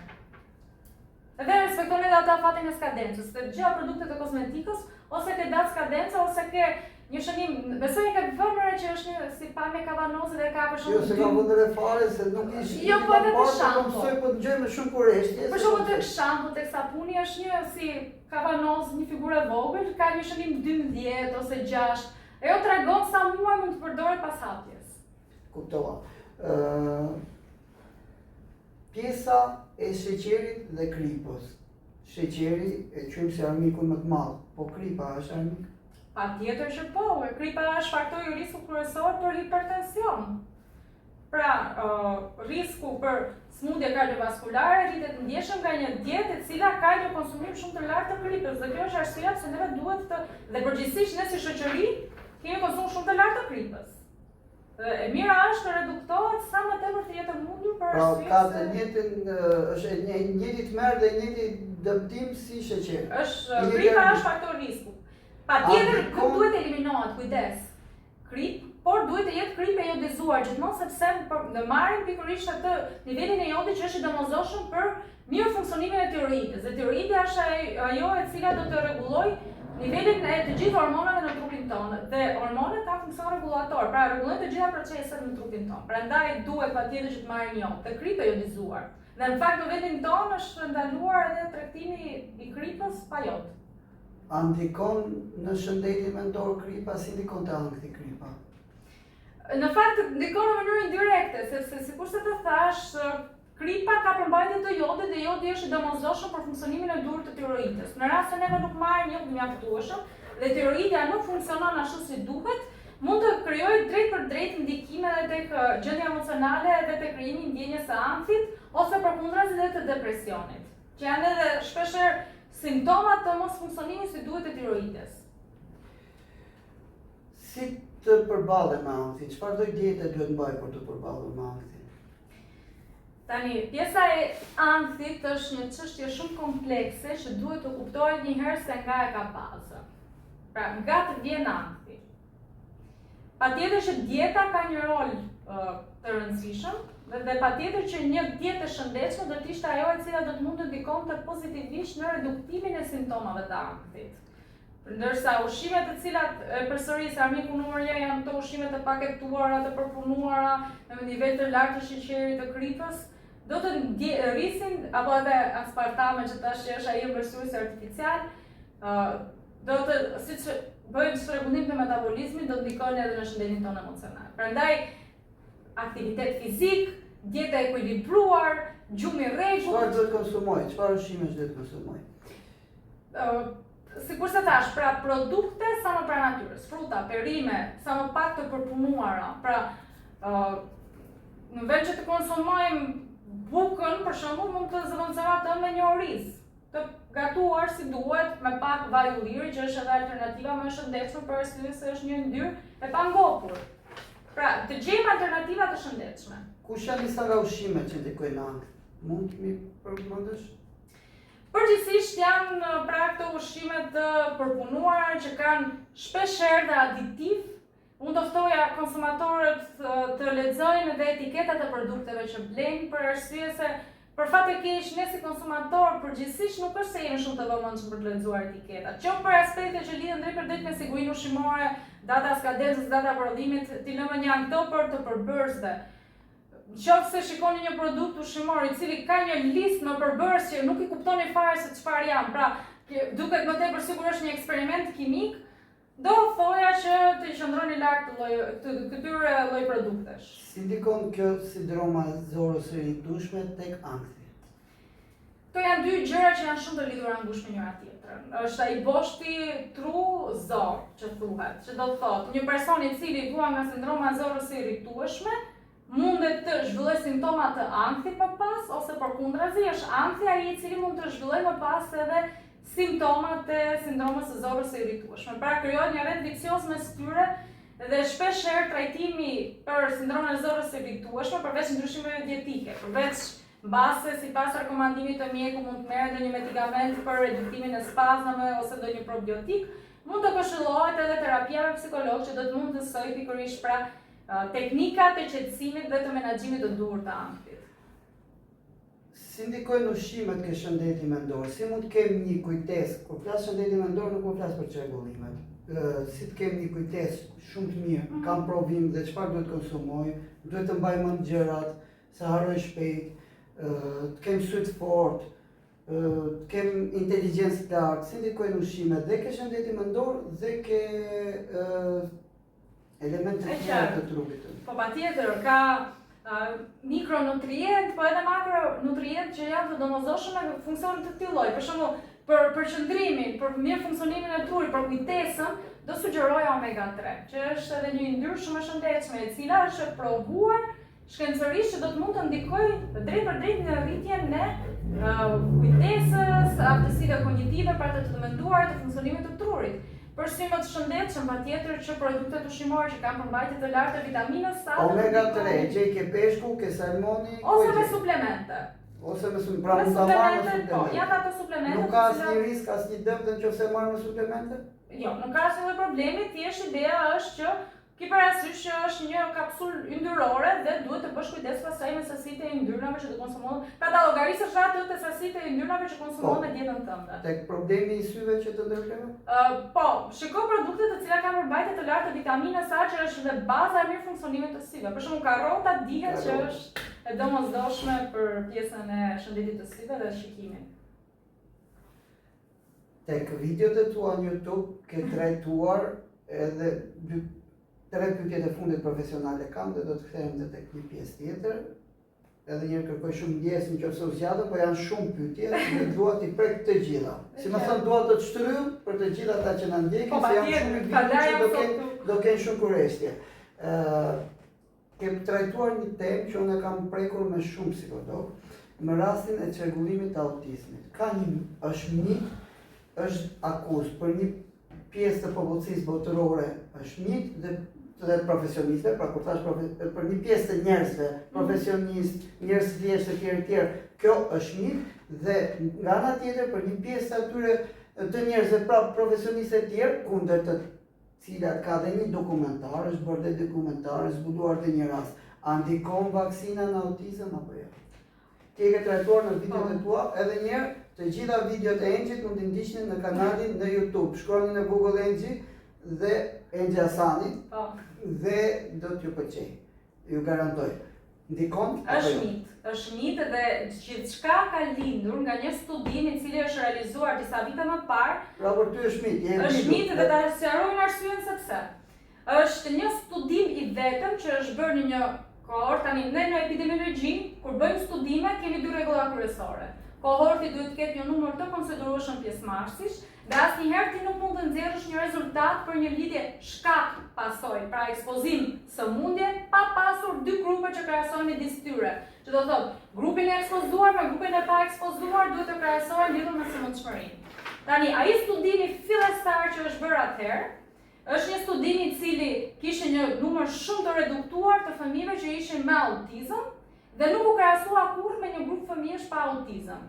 Dhe të gjithë studimet e tjera që kanë përfshi mbi 1 fëmijë, studimet e tjera të cilat janë bërë më mbrapa, me kohorte që krahasohen me fëmijë të vaksinuar dhe të pa vaksinuar, nëse e kanë zhvilluar apo nuk e kanë zhvilluar autizmin, pra është ndjekur rregulli i krahasimit për lidhjen shkak-pasojë. Dhe është ndjekur rregulli i konsistencës së studimeve, që do thotë nuk është një studim i vetëm, por janë disa të ndryshme. Dhe është ndjekur rregulli i kohortit që kemi mbi 1000 fëmijë të studiuar. Të gjitha këto studime kanë hedhur poshtë atë lloj rezultati dhe për më tepër dua të shtoj edhe një detaj që shumë njerëz basa nuk e dinë, por ata mjekë të cilët nxorën të mitin fillestar me këtë studim të ndërtuar në mënyrë të gabuar, jo vetëm që ju hoq ky studim nga revista më mbrapa, për arsye se kishte gabime të mëdha metodologjike të realizimit, por ju hoq edhe licenca e ushtrimit të profesionit të mjekut. për shkak të kësaj shkelje të madhe që kishin bërë në fushën shkencore. Përveç kësaj, një nga arsyet pse paraprakisht u krijua miti, u krijua frika dhe paniku mes prindërve, se patjetër që fëmijët janë gjëra më shtrenjtë që ne kemi, por duke u krijuar kjo precedens, shoqëron faktin që për fati i keq i vaksinës është që përkon koha e bërjes së vaksinës me kohën ku shfaqen simptomat e para të autizmit pa lidhje me njëra tjetrën. Pra si ta bësh, si mos ta bësh vaksinën në rast se fëmia vuan nga çrregullimi i autizmit. Në të njëjtën periudhë do të shfaqet këto simptomat e para duke sikur për vaksinën do shfaqet. Tani për të qetësuar prindërit, se ka shumë prindër që nën zë thotë unë nuk i bëj. Dhe unë i kam shumë qejf të gjërat e nënzëshme t'i them me zë. Unë nuk e bëj vaksinën, thotë se kam frikë, dhe me të drejtë, fëmia është drita syrit. Unë kam frikë, pse t'ja bëj vaksinën, sepse kam dëgjuar, ishte fëmia shumë në rregull, sapo bëri vaksinën, ju shfaq çrregullimi i autizmit. Ta bëjmë vaksinën apo mos ta bëjmë vaksinën? Do ta bëjmë vaksinën sepse është e sigurt dhe sepse të mbron nga probleme shëndetësore që janë shumë herë më të rrezikshme në rast se nuk bën vaksinën. Në qoftë se ti, për shembull, larg qoftë, fëmia yt do të sëmurët nga fruthi minimalisht, po themi, por rubeola akoma dhe më keq. Rubeola në rast se ti je i pambrojtur mund të jetë ose vdekje prurse ose mund të shkaktojë paraliza trupore të përjetshme ose patësi të përjetshme. Kanë qenë, do të pyes pak. Edhe është e sigurt se vaksinë. Pjesa se kam fatimin e madh që je dhe pjesë, domethënë, përveç se je profesioniste, ke punuar dhe në institucione dhe ke dhe dhëna dhe nga shifrat. E ke dëgjuar, besoj, në zë që thonë u shtun shumë, dolën shumë raste çrregullimet e autizmit, ADHD etj. Hiperaktiviteti etj. Nuk kanë qenë thonë përpara, janë këto që ham, ndikojnë vitaminat dhe është vërtet janë këto që ham, apo kanë qenë më përpara dhe nuk i dinim, pra ishim ignorant, kanë qenë më përpara dhe i mbulonim, sepse kishim turp, apo s'kemi po studime më përpara? Tani, si epidemiologe, unë do thoja që në moment që realisht kemi një rritje të numrit të rasteve, statistikisht flasim. Pse? Po prit. Si epidemiologe unë do të them diçka, që do shumë kujdes interpretimit të dhënave për të kuptuar nëse ka një rritje reale apo është një artefakti, themi neve në epidemiologji, që do thotë ka një rritje të numrit real apo të numrit të raportuar. Sepse mund të ketë ndodhur që paraprakisht të kemi pasur një nivel të ngjashëm të sëmundshmërisë, por thjesht të sëmundshmëri nuk janë raportuar për arsye apo të ndryshme. Mund të jetë ajo që thua ti që mbase nuk është vizituar fare, mbase është mbajtur e fshehur për arsye se për fat të keq jetonim në një shoqëri paragjykuese. E ke dëgjuar ti se nuk e them unë. Jo, është faktike që për shumë sëmundje mbaheshin të fshehta si diçka një sekret i madh familjar që nuk duhet ta merrte vesh askush për arsye të paragjykimeve që për fat të mirë shoqëria jonë ka të kaluar këto stade. Megjithatë, unë gjykoj që kemi një rritje deri diku reale, pra nuk po them që 100% është rritje reale, mund të them që një pjesë është artefakt dhe një pjesë tjetër është një rritje. Se nga vjen kjo rritje pastaj? A vjen nga ushqimi? Po bëhen shumë studime. Vjen nga ajo që për konsumojmë? Disa faktorë rreziku. Dhe një ndër faktorët e rrezikut që po diskutohet gjëre gjatë është ushqimi. Ndër gjithë faktorët e tjerë, një faktor tjetër për shembull është edhe shmangja e lindjes natyrale dhe kryerja e cezarianit. Për arsye pse, sepse gjatë lindjes natyrale do të kemi marrjen të gjitha atyre baktereve të shëndetshme përmes traktit të lindjes nga nëna tek fëmia, të cilat do të përmirësojnë edhe metabolizmin, do të përmirësojnë sistemin imunitar, do të ofrojnë mbrojtje gjatë jetës. Njëra nga hipotezat është kjo. Një hipotezë tjetër është ushqimi, por jo vetëm ushqimi që konsumon fëmia, se sa ushqimi që konsumon nëna, dhe jo vetëm gjatë shtatzanisë, por le të themi profili i saj dietik gjatë jetës. A ndikojnë ushqimet dhe vitaminat në shëndetin seksual, qoftë të mashkullit, qoftë të femrës? Absolutisht që po. Patjetër që është një ndikim i drejtë për drejtë. Në qoftë se ndikojnë, a ka të bëj kjo, pra në qoftë se babai ka abuzuar, apo ka qenë i varur me vitaminat, apo ka qenë, se nuk po flas për drograt, e dim, po flasim për vitaminat. Ka pas një ushqim babai ose nëna, një ushqim jo të rregullt, dhe ka abuzuar me vitamina. Ndikon kjo që fëmija del me probleme çrregullimi? Do të mungesa më tepër e mikronutrienteve, pra vitaminave dhe mineraleve, pra mungesa e sasisë së duhur të tyre, sidomos tek nëna gjashtë-vjeçanis, mund të jetë një faktor i cili do të ndikonte drejt për drejt pastaj edhe në zhvillimin e fëmijës, qoftë në barkun e nënës, por edhe pas lindjes. Unë kam pasur ftuar në institucion, kalojmë te pjesa e fundit, i prekëm këto të gjitha. Shpresoj t'ju kem kënaqur dhe t'i kem prek gjithë gjërat që mund të keni merak, kuptohet që pyetjet nuk kanë fund. Dhe kur ke profesionistë që kanë informacion, duhet një natë dimri dhe një ditë vere që vetëm të pyesësh, sepse takim nuk tjetër vjen nëse e keqja, patjetër, jemi mirëpritur gjithmonë. Pyetja tjetër, më the që ke qenë specialiste dhe ke pasur mundësinë të ndjekësh profesionalisht nga afër periudhën e Covid-19. Kam pasur të ftuar në institucion të cilën përshëndes një nga profesionistët më të mirë që kemi ne për mendimin tim gjithmonë, që është doktor Skënder Brataj. E kam pyetur shqip dhe ato pyetje do t'i bëj edhe ty dhe kam qenë t'ia bëj kujtdo që është marrë në atë periudhë, se ishte një periudhë që ishte e panjohur, na gjeti pa përgatitur. E para, vaksina ka rrezik apo jo? Kjo është Flas për vaksinën e Covidit, po, është një temë aq e gjatë sa do të duhej shumë për të diskutuar. Shkurtimisht, po, jo. Nuk ta jap dot të përgjigje. Nuk ma jep dot Nuk të do ta jap të përgjigje. Nuk ma jep dot të. A janë rritur rastet atakut kardiak për vaksinës? Nuk është diçka që unë kam studiuar drejt për drejt lidhjen midis vaksinës edhe efekteve në shëndet. Dhe është diçka që rikthehem përsëri asaj teorisë së studimeve epidemiologjike. Neve nuk bëjmë eksperimente, neve bëjmë studime vëzhguese.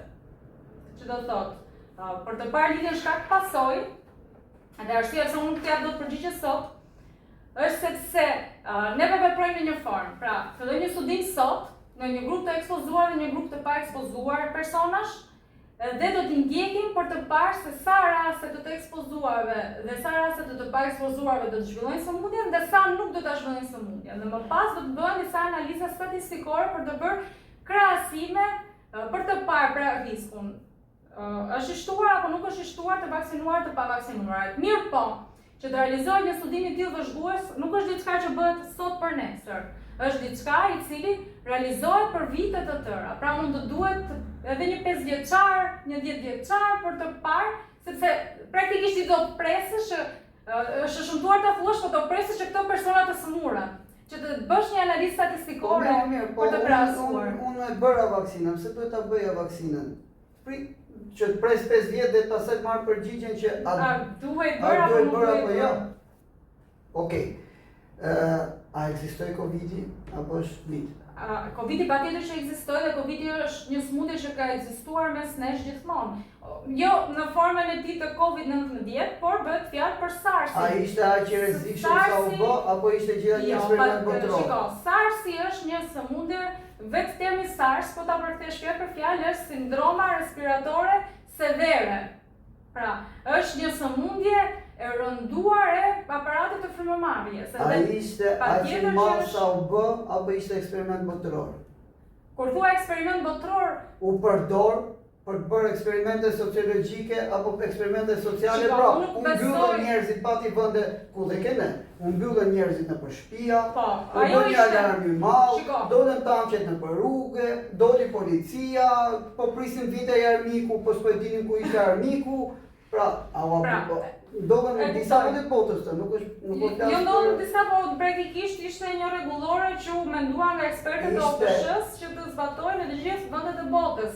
Dhe u pa domosdoshme për dy arsye. Është një sëmundje goxha serioze, ishte një sëmundje e re patjetër dhe ishte një sëmundje e cila sigurisht që ishte një formë goxha të rënduar dhe të prekës së aparatit respirator. Do më thuash sot pse nuk smuremi nga Covidi, smuremi që të shkeme të gjatë gjithë kohës. Por është patjetër virulenca ka rënë ndjeshëm dhe është cikli normal i çfarëdo sëmundje infektive. Dy pyetjet e fundit. Kam pasur për pjesën e Covidit, kam pasur përpara disa kohësh profesorin Plumçeka, i cili trajtoi temën e hantavirusit, dhe do të bëj pyetjen, a riskohemi ne nga hantavirusi? Në Shqipëri, për Në momentin Shqipëri jo. flasim. Jo, nuk ka rrezik. Nuk besoj që kemi ndonjë risk sepse nuk është tipike për vendin tonë që Nuk ka nevojë që të shqetësohemi dhe të themi që do ketë një pandemi dytë. Absolutisht është diçka e kontrollueshme, menaxhueshme, nuk është puna e SARS-it për shembull që duhet që mjafton një kontakt i largët përmes ajrit që të transmetohet dhe nuk është se është tipike. Pra, aq më tepër që dua të them edhe një mesazh shumë e rëndësishme për ata që na ndjekin.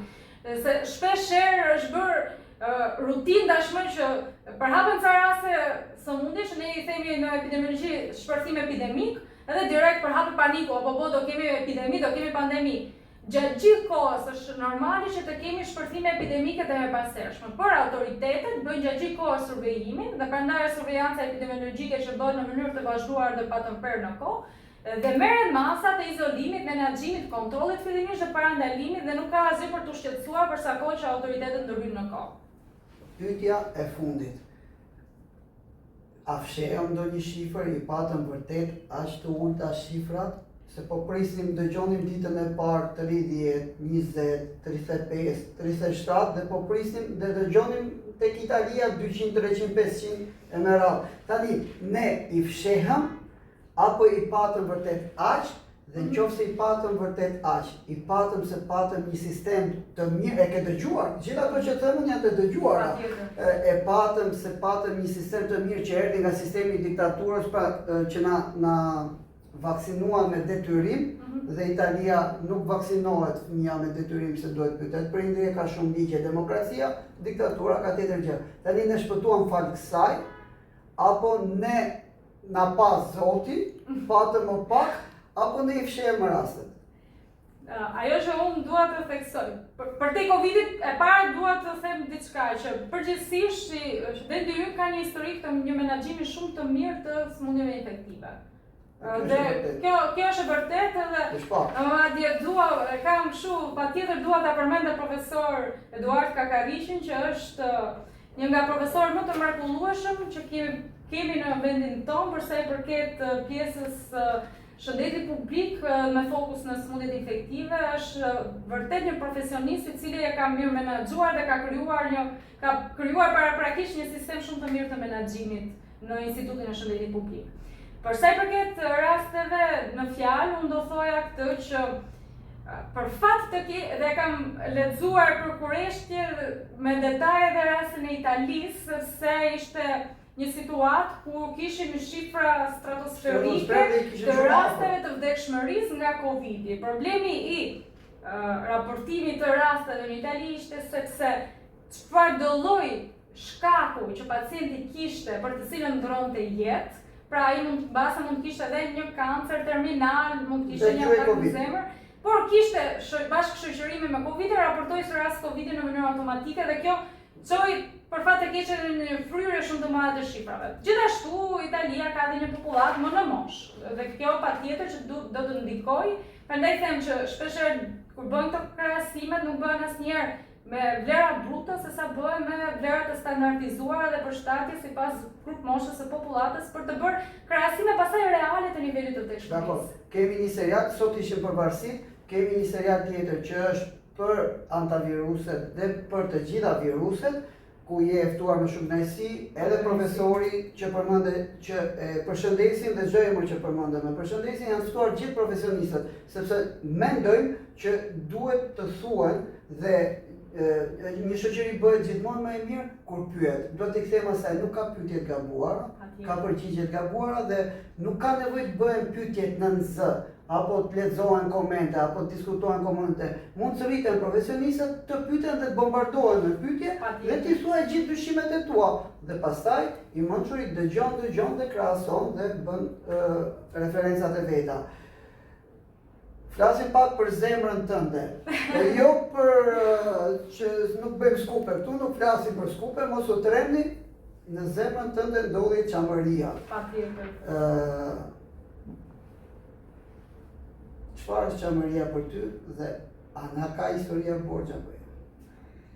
Tani historia na ka borxhe për padrejtësitë që janë bërë, fillimisht për mënyrën se si u trajtuan të gjithë çamët, dhe dëbimet e tyre nga toka e tyre, por të mos pasurit dhe të mos gjeturit të përkrajes me ardhjen e tyre në Shqipëri.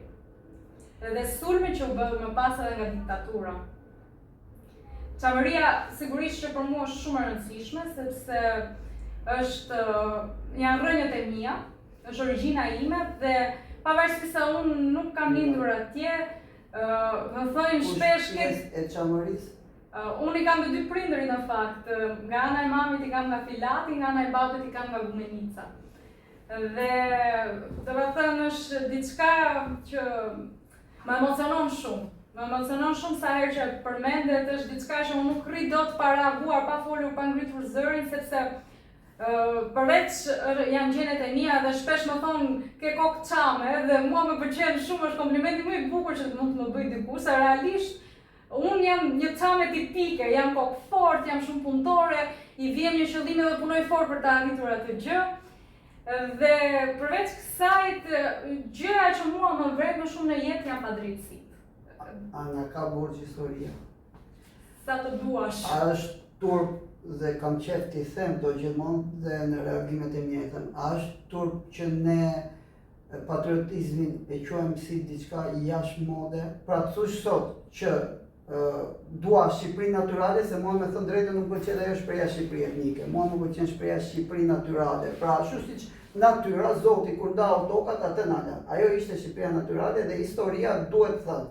Pavarësisht se si është shkruar dhe si ka ardhur, dihet që historinë gjithmonë e bëjnë gjatarët, se sikur ta bënin Luanët do ishte pak më ndryshe. Luenërit do të ishte pak më ndryshe. Tani, flasim për pjesën, a është turp që ne nuk ne quajmë të dalë jashtë mode, po t'jesh patriot? Pra, festojmë më shumë 4 korikun, me të respektin për popullin amerikan, dhe nuk festojmë 28 nëntorin. Apo 17 shkurtin. Unë mendoj që më duket se me brezat e rinj po ndryshon, më duket dhe më gëzon jashtë mase dhe më ngjall një lloj shprese, madje po më bëjmë mishi me kokra tani kur atë them që shikoj të rinjt, brezat e rinj janë shumë herë më patriotë se sa mund të kemi qenë ne dhe prindërit tanë, që mbase për fat të keq ka ndikuar edhe diktatura që ka bërë të tillë, sepse janë dhunuar aq shumë. Diktatura ka qenë para 35 vitesh. Po flasim që deri përpara disa muajsh ne patrioti ishin vetëm stadium. Jo, nuk unë patriotizëm e quaj kur ti e bën me vepra, jo me fjalë. Nuk është patriotizëm kur ti vendos foton flamurin shqiptar kur luan kombëtarja dhe kur unë kombëtarja e shan. Nuk është ky patriotizmi. Patriotizëm është ti je qytetar i përgjegjshëm, ti je të bësh për vendin tënd atë që do bëje për shtëpinë tënde, por mbi të gjitha, për mendimin tim, patriotizëm është të mos gënjesh veten dhe të kesh dignitetin të mbrosh atë që ty të përket. Ne vjen një udhëheqës turk, cili do qoftë dhe mbulojmë Skënderbeun dhe është turk dhe duhet ta themi me zë të lartë.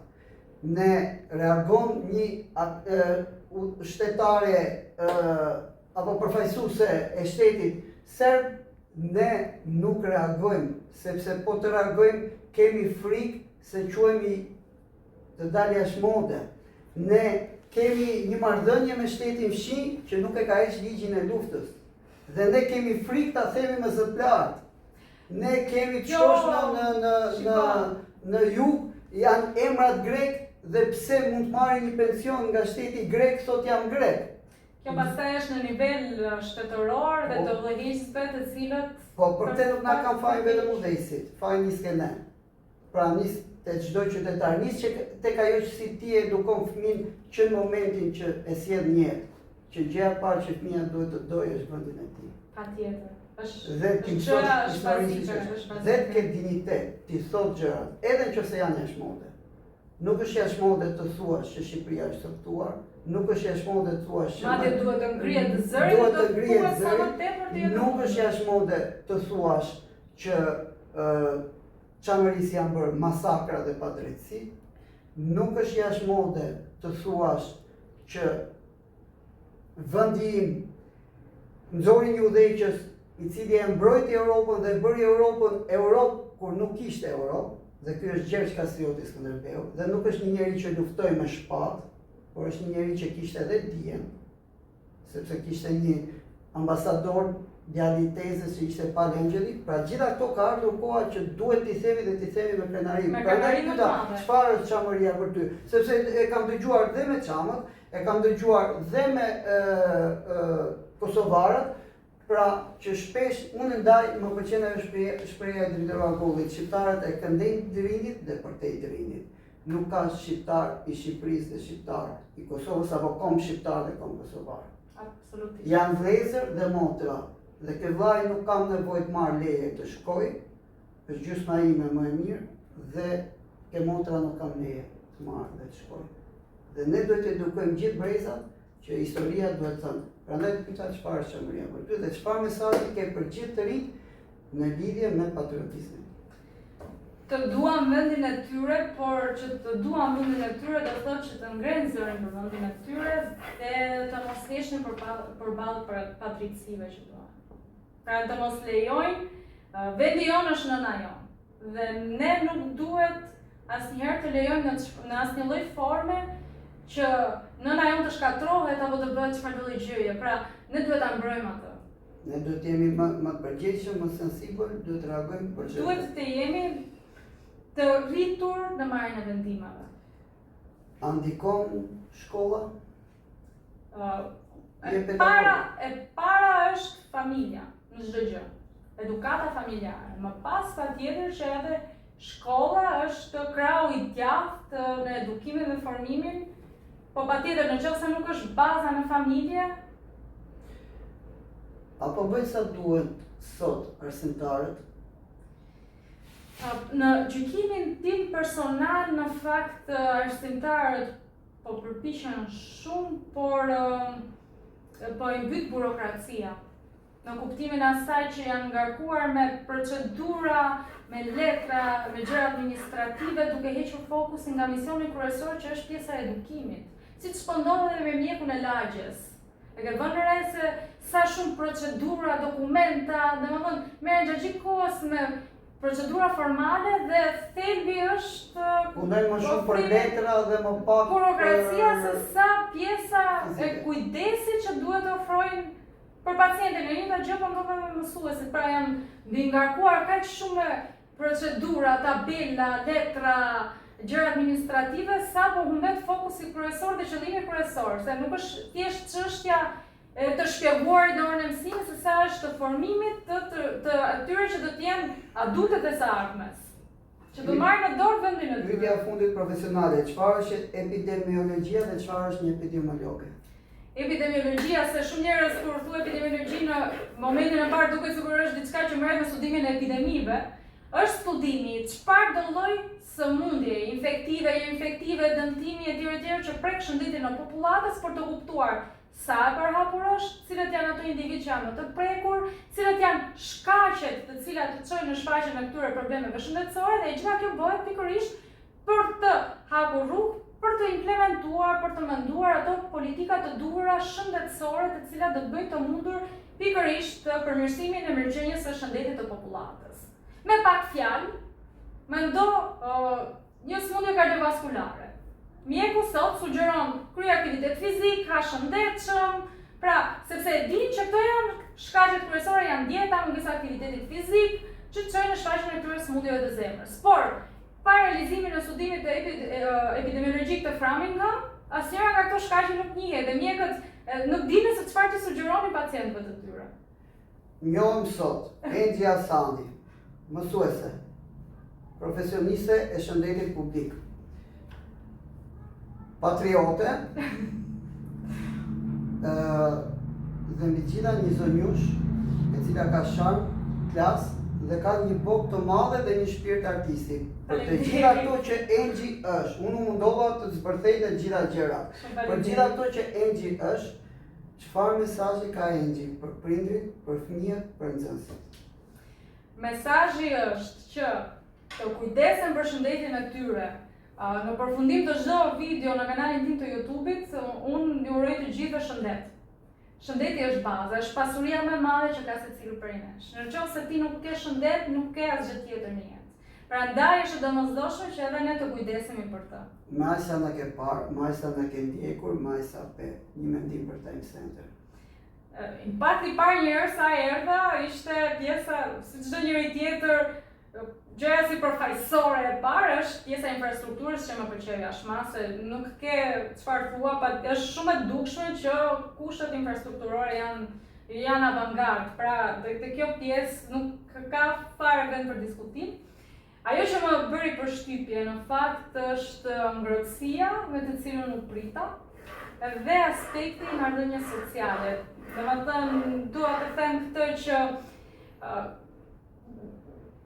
krijon diferencën. Pra, në qoftë se ti je i aftë që të krijosh një ambient të ngrohtë, miqësor, të krijosh atë marrëdhënie sociale me persona që vinë në një shkollë, në një qendër kudo, do të thotë që ti krijon ABC-n e edukimit si duhet më pas edhe të fëmijëve në rastin konkret. Ky dallimi deri dje na pe virtualistët na pe fizikisht.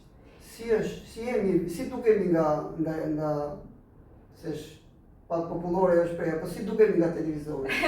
Dhe kur e prek fizikisht, si jemi? Mi përmbushë gjitha pritshmëritë, madje i kaluat.